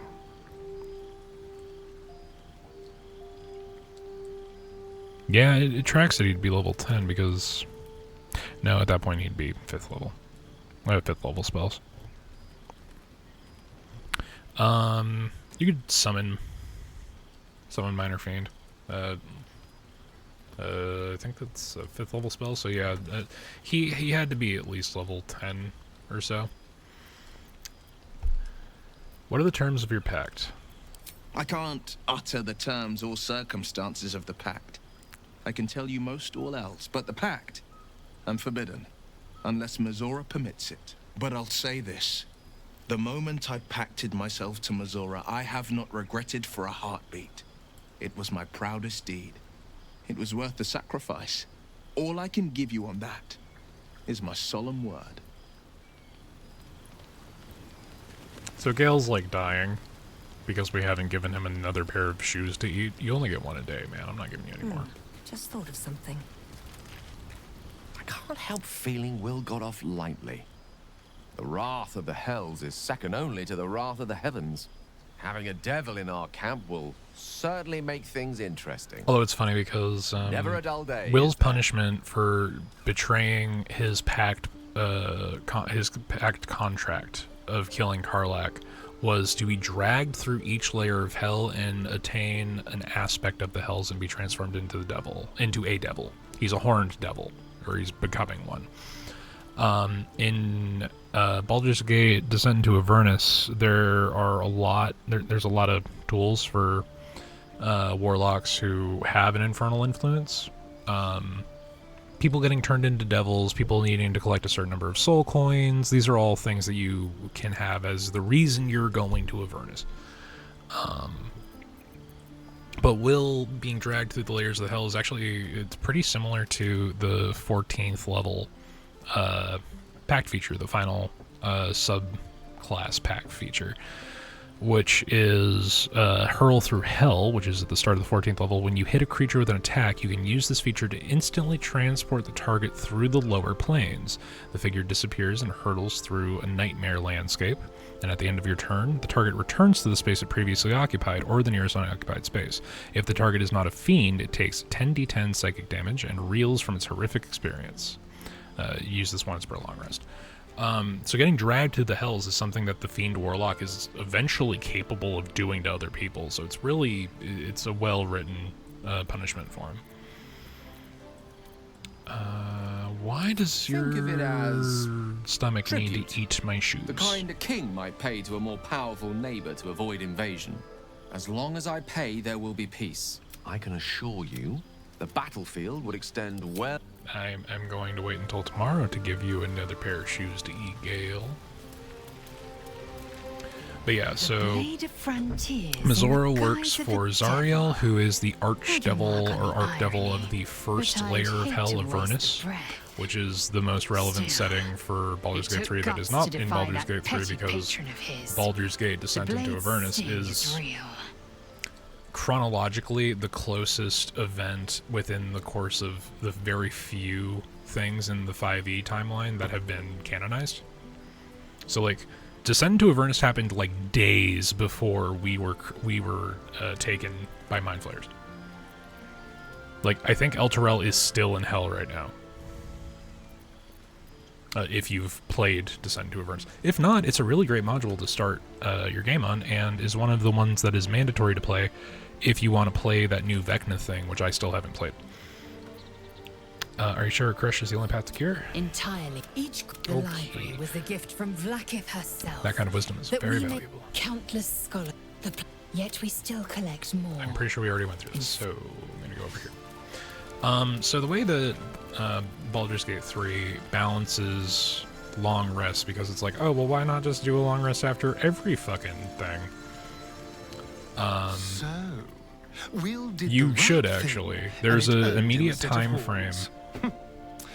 Let that be a lesson to us all. There's an immediate time frame that, like, there is a due date in 2 weeks, canonically. The skipping. Sorry. Yeah. Trying to get through a little bit of this because we're not getting anything new. Canonically, we have a 2-week time frame before we turn into Mind Flayers.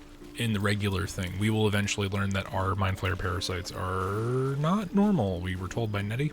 I hope But Mizora we'll flies into learn the more blades of when a we talk to windmill Halsin. for what she did to Will.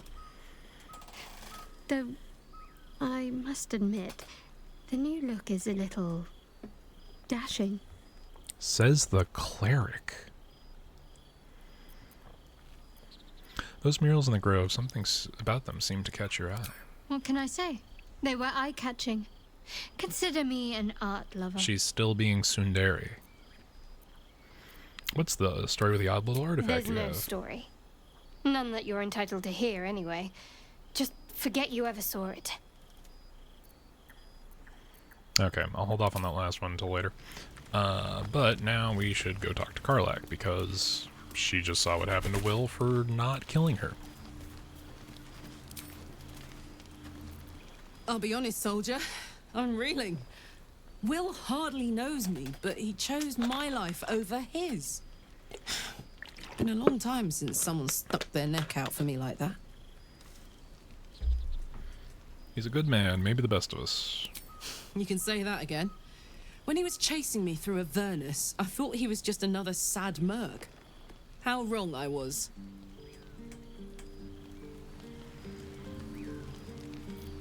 Soldier? Okay, well this is a unique question that usually I don't need to ask because we usually have knowledge. Everything else I'm gonna wait until after we kill those paladins. Help me kill those paladins of Tyr. Ugh, And I'll tell you, fine. a bit of good gossip for your good help. Fine. Jeez, Karlak. Okay, but on a more serious note, we need to... You know what, I'll put all the portraits into Brenna's inventory. She's not gonna go anywhere.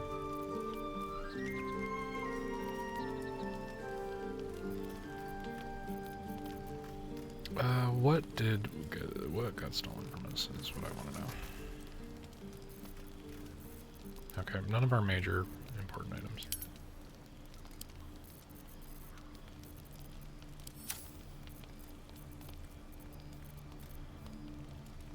Okay, everyone's majorly fucked up. We're gonna call that an evening.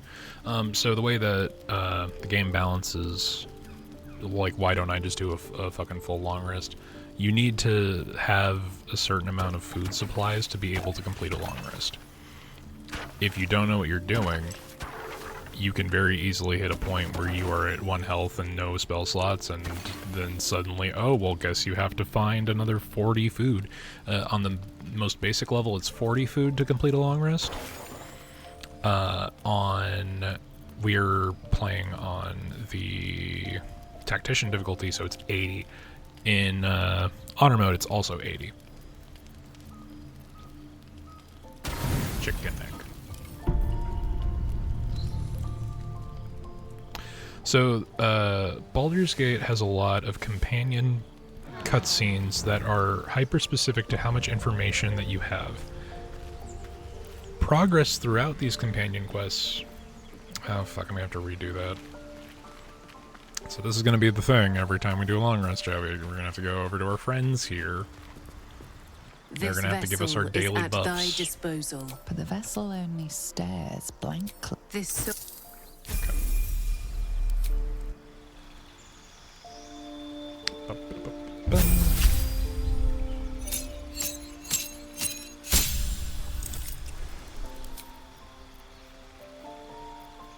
Fuck it, we'll give her True Strike, why not? Okay, so we have Enhanced Ability. You have to be in the party for it to be a benefit. I'm gonna teach her Lesser Restoration, because that will be important later.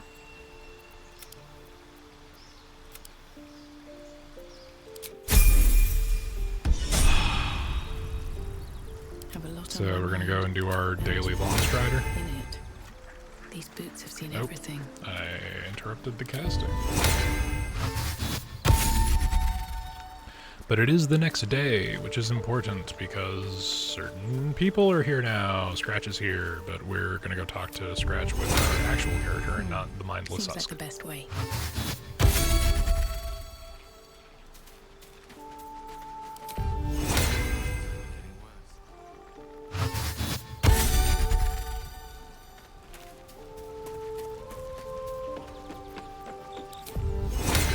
And we're just going to do everybody because we're going to be switching in between people.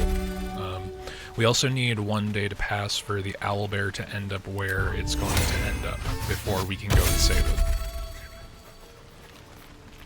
Luckily, we only have the one thing we can do.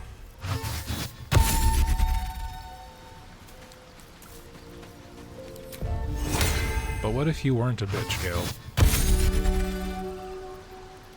Never a dull moment. Best be on my way.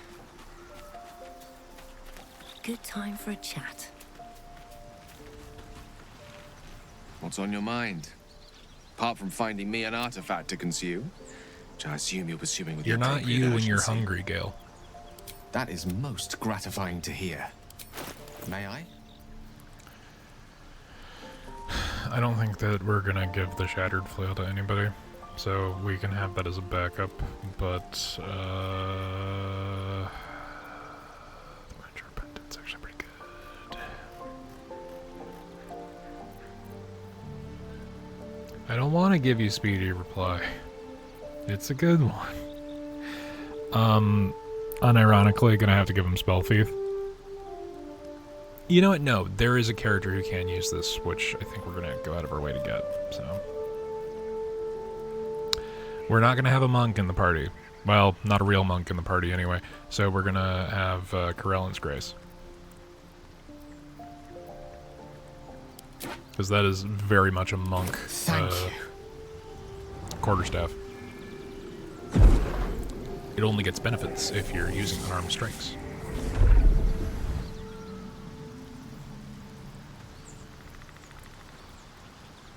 It is a strange experience. Each time anew, like a lost soul is spelunking through the darkness that is me, only to be sacrificed on the dread altar of the heart. Somehow the second artifact hasn't had the effect of the first. It's somewhat relieved the discomfort, but I fear my hunger hasn't quite... You do plenty for me, more than you realize. But this cannot be remedied. The magic isn't having the effect it should have. It's not like the last time, like a rainstorm that quells a forest fire. It merely drizzles. The embers still sizzle, the fire remains undefeated. I'm not certain what's going on, but nothing good. Please, I need to think. I need to retrace my steps to a glade of calm and think. Thank you for the artifact.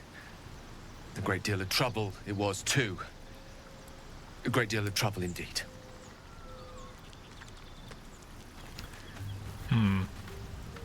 Well met. Usually I have enough points with him at this point for him to, deal.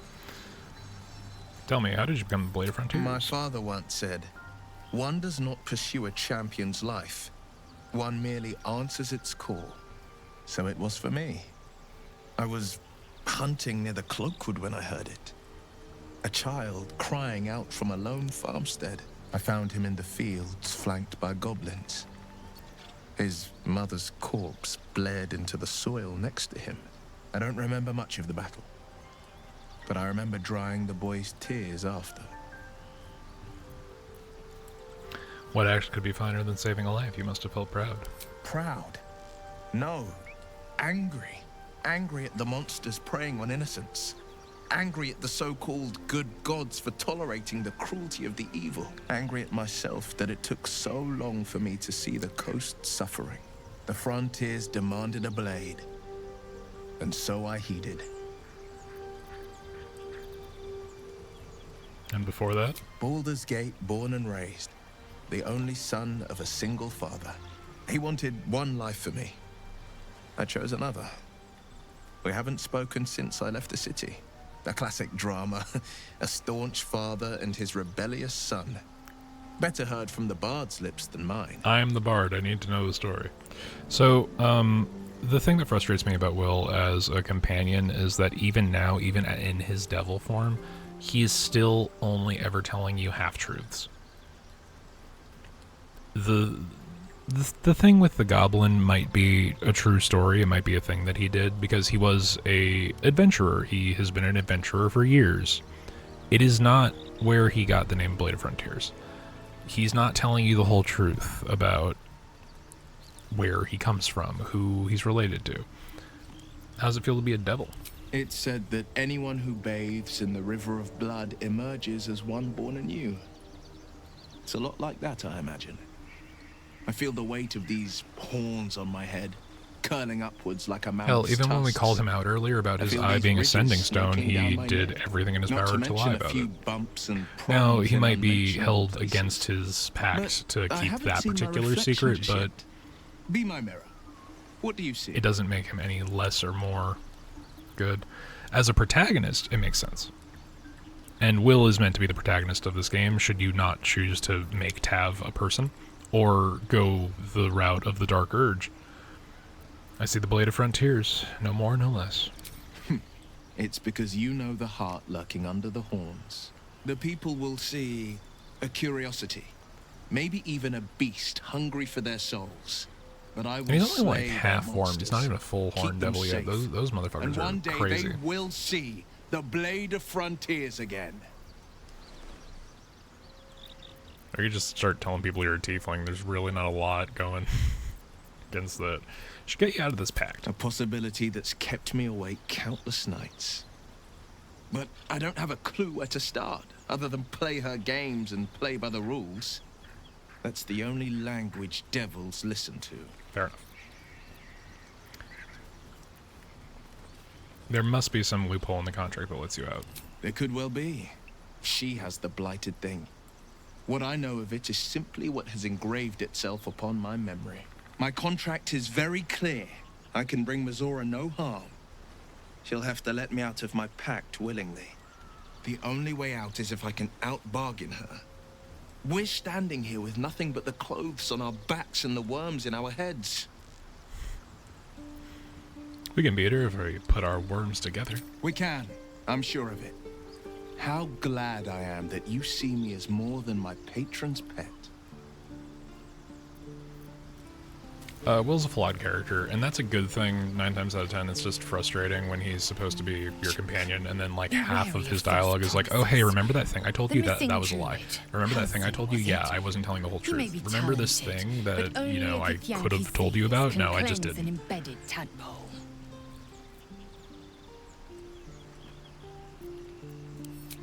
Okay. And Stadion. Well, hello. What can I do for you? Perhaps if you lost in that. Okay. So I think this is the minimum we need to go out. Oh wait, no, we still have to talk to Scratch, which means we need to drink another potion of animal speaking. Hope you're keeping well, friend. Sorry about what happened to your master. Master? Friend. I stayed with him until I knew he was gone. I'll never forget him. But I'm glad to have met you. Pet the dog, everyone likes it. All the good characters like it. Gale approves, Will approves, Karlak approves. The rest of them, they're like meh.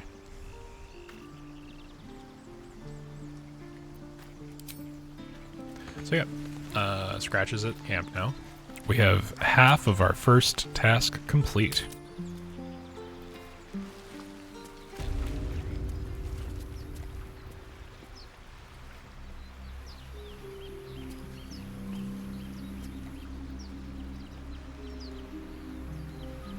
Okay, so there's 1 or 2 treasures to get around here, and then we're gonna go kill those fucking paladins for Karlak.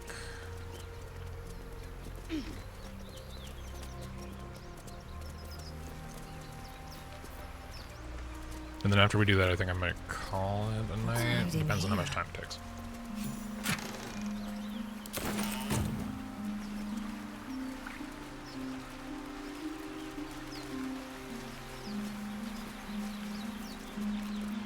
Damn, it's good to be alive. So it's easier if we just let Karlak go get it, because she has the most strength, which means her jumping distance is the widest.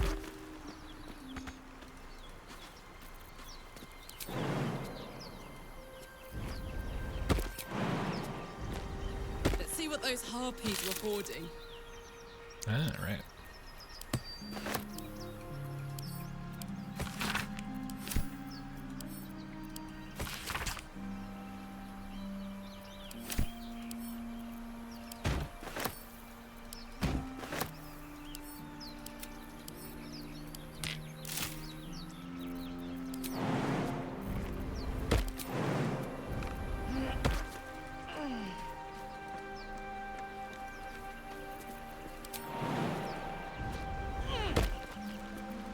To rest. Okay, and I think it would take less time if we simply ported over here. Oh no, we gotta go talk to Arabella's parents, so fuck. Alright.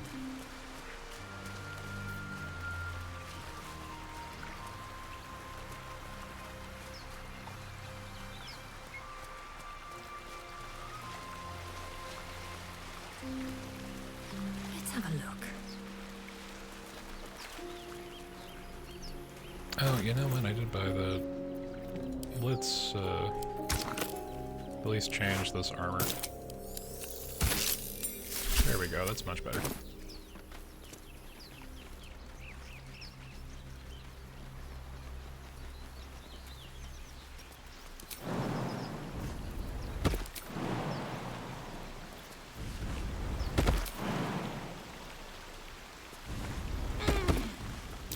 Something over there. It does become a little bit tedious when you know where all the buried treasure is. But at the same time, it does take some of the meandering out of it, but there's definitely a lot of meandering and exploring and fun and stuff. And there are definitely things I'm not going to find or cover. So again, there's so many different iterations of the story of this game, depending on how you play it. This is just one version of events. And there's a lot. I wasn't Honestly. expecting it, but I'm glad to have some company on this journey. Aww, Shadowheart likes us.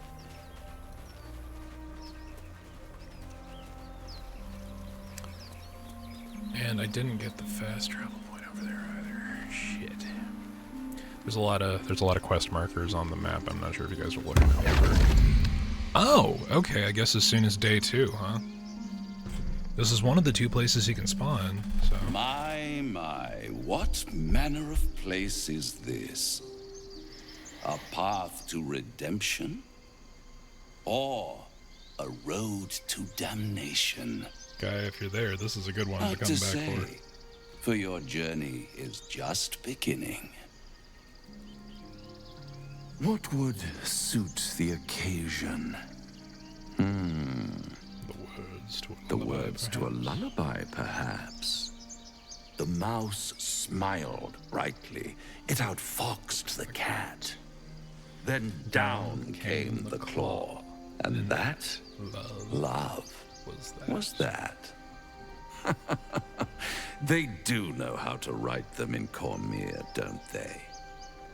Well met, I am Raphael. Very much at your service. Am I talking to the mouse or the cat? Neither. The fox, rather. Hiding, in a word. A silent observer, about to break the silence.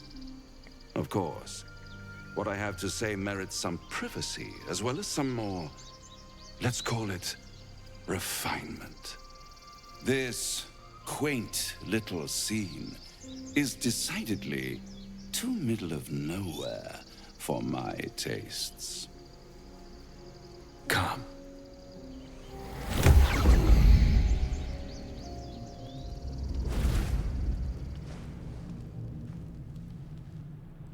I really should have taken the hat off. It's really distracting. There, middle of somewhere. I don't like this at all.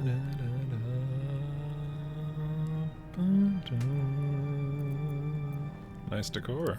The House of Hope, where the tired come to rest and the famished come to feed lavishly. Go on, partake, enjoy your supper. After all, it might just be your last. Are these theatrics leading somewhere? Are you not entertained? Well, far be it from me to disappoint.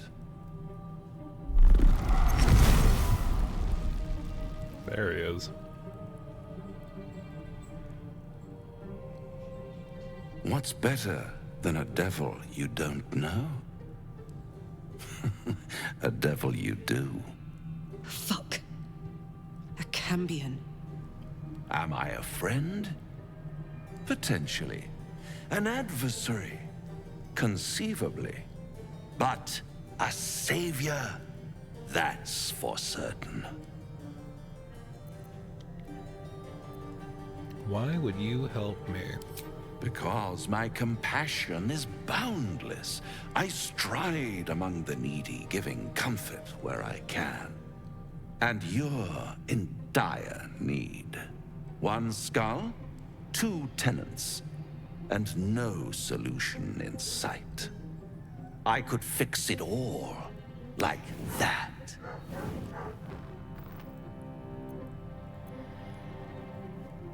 You're mad if you think I'll make a deal with the devil. And what is madness but a denial of reality? Still, I have a feeling you'll change your mind before it's changed for you. Try to cure yourself, shop around, beg, borrow, and steal. Exhaust every possibility until none are left. And when hope has been whittled down to the very marrow of despair, that's when you'll come knocking on my door. Hope. Such a tease. That's what separates us from the devil, soldier. They think our greatest strength is a weakness. I'll have the last laugh in the end. I've always wondered what a laughing mind flayer sounds like.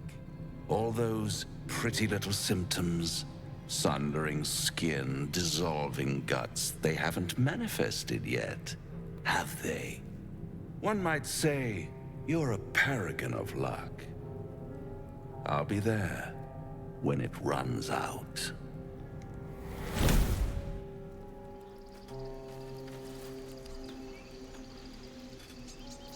So that's Raphael. He is the cause of and solution to all of our problems. You hear me? What's your mother and like that? For discussion. You ever scare me like We that let a again, whole and day pass, I'll and feed you to a knob. Arabella's parents are just like, oh, we're waiting for the person who fine. saved our daughter. Stop it. Our little Hellion told us what happened. Thank you. Don't know what we'd do without her.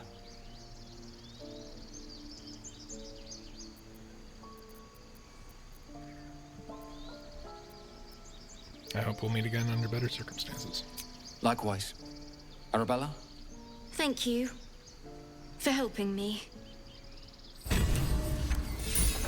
And we have another fun little thing, a little snack for Gale should he choose to need to eat everything again. Hello again. I've been robbed. Have you seen anyone acting suspiciously? Me? Suspicious? No? Yeah, someone thought that was funny. Do you know any thieves around here? No, I sure don't. But, I'll go ask my boss for you. Right now.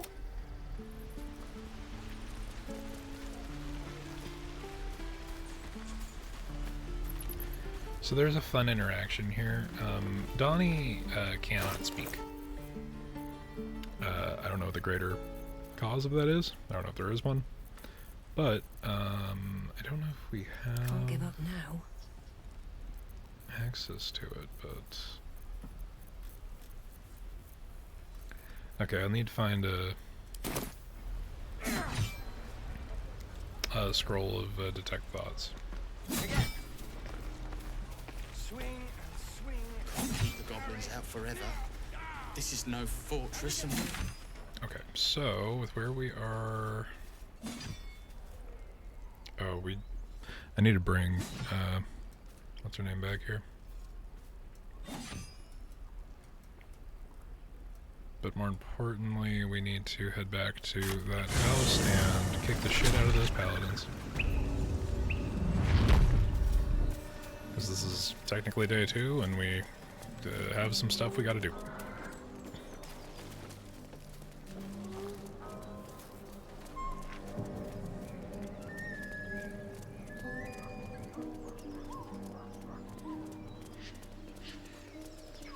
See, the reason I kept marking about this spot is that this is usually the spot that Raphael stops you, but I guess you have to have at least 1 day pass.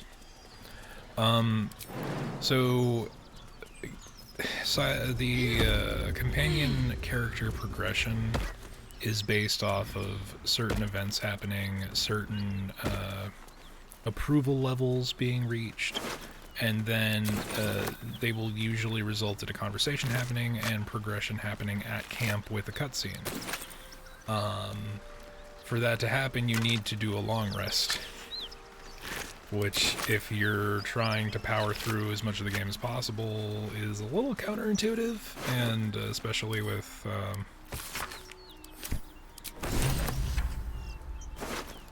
especially with this many things happening all at once. It's like, it's a matter of what the game is going to prioritize for, okay, this event's going to happen, but this event takes priority. Like when you do the Will and Karlach thing, the long rest cutscene that has Mizora show up might be nearby. will take priority over whatever else. There's a conversation to have with Asterion later, and that, you know, goes one way or another. But it takes the back seat because, A, I don't think we have the proper approval level with Asterion, and then also the other cutscene conditions have already been met, so it takes priority. So we have a couple of back-to-back fucking cutscenes that we need to do. So we may take a couple of ancillary or nonsensical long rests in the middle of whatever for no reason. Bodies everywhere. Accident or sabotage? Curious. It's just a matter of getting to the right place at the right time.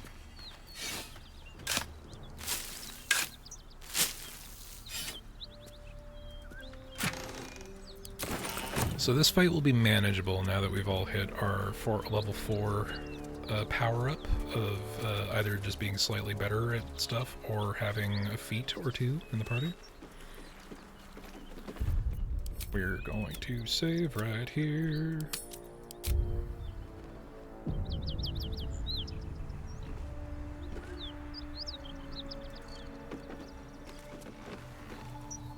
You brought her here. We won't survive another assault. Leave us in peace, and we shall leave you in kind. Cut the crap, Anders. I know what you are. Don't let her hurt us. Please. We just want to go home. Insight. Assess his posture, his eyes. Is he telling the truth?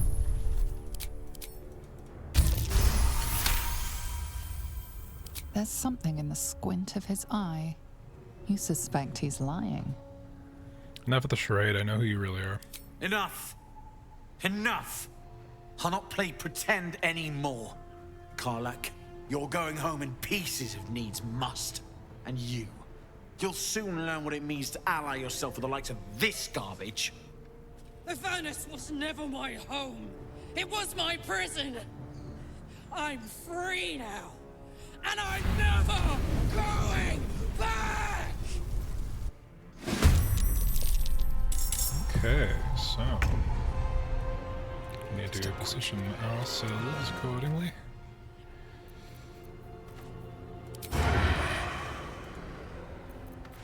We'll do it my way.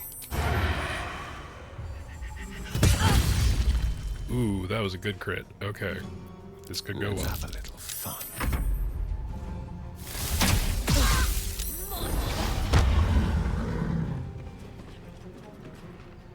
Good to know that even the AI forgets to do Hunter's Mark until after they've already shot their shot. My turn.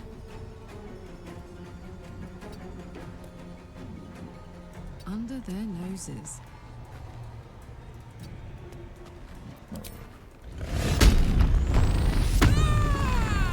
And we're just gonna do a fun little cleave since we have all of our abilities right now, and our positioning is bad. What the fuck?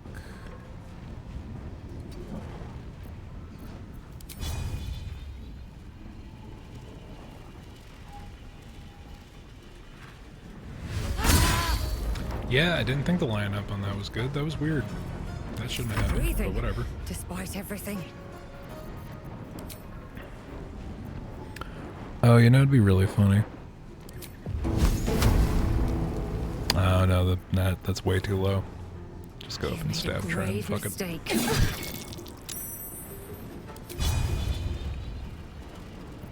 Let's finish this. Moving.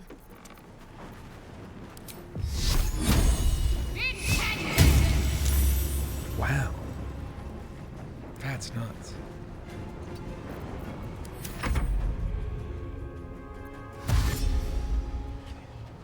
Sarah's all the way outside, so. What? What the fuck?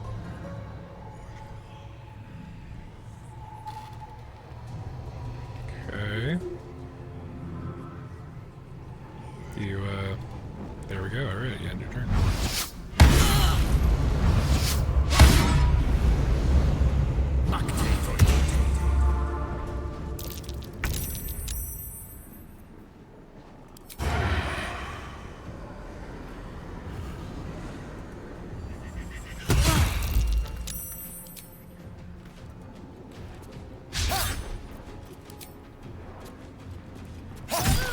There we go.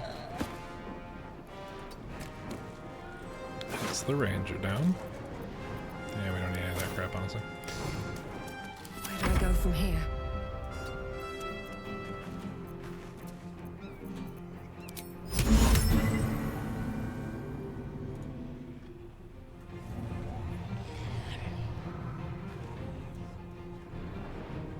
On my way. Sometimes the camera is not your friend in this game.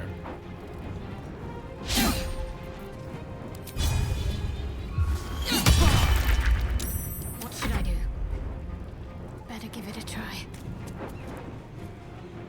On my way.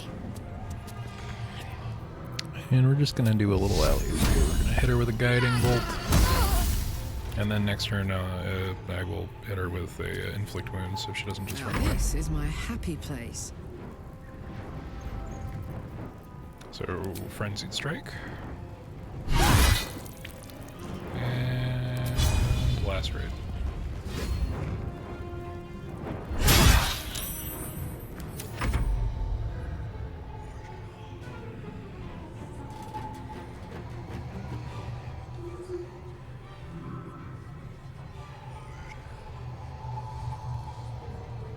I think Cyril's a little confused. I will let her skip her turn if she so chooses. Because she usually casts spells, but I think what she's actually doing is,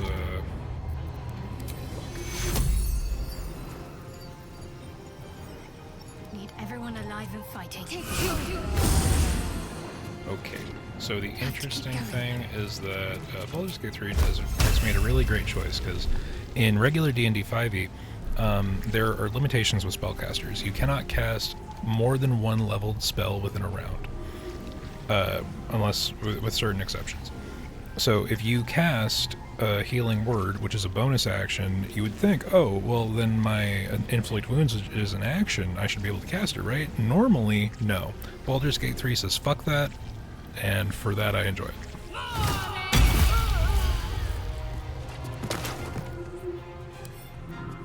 Yeah, I don't know if she knew how to open her her bag. Starion.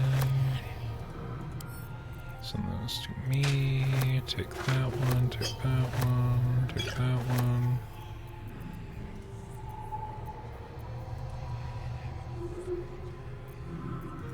Send that to me. I know we're in the middle of a fight, but it's fine that I'm doing all this now, right? Karlak and Karlak. And me. And Camp. And Camp. And Camp. And me. And that's it.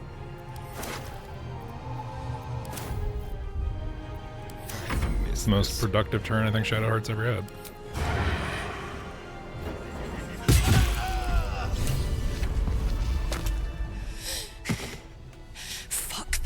The real Mama Z moment. Thariel! I won't go back. I'm never going back. And if any of Mummy's little friends want to pick up where the others left off, they'll find nothing but a pile of ash. Zariel won't get near you again. We'll make sure of that. That's right, she won't. She can't. She couldn't even lay a finger.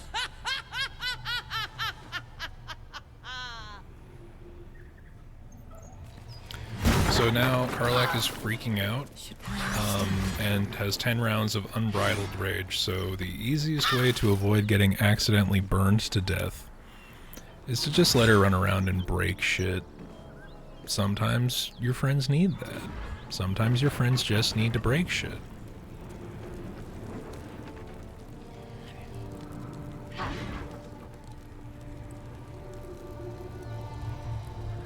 Don't know where she went. Yeah, she's around somewhere.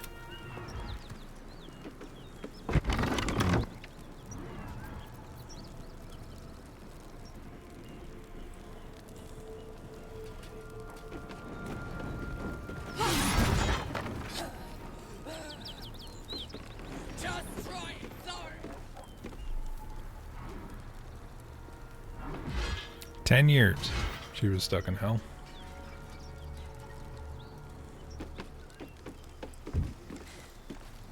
That won't last much longer like this.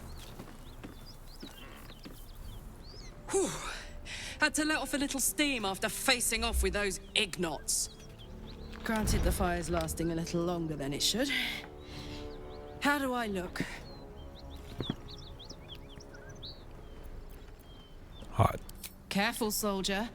If I burn any hotter, I might explode. Hear that?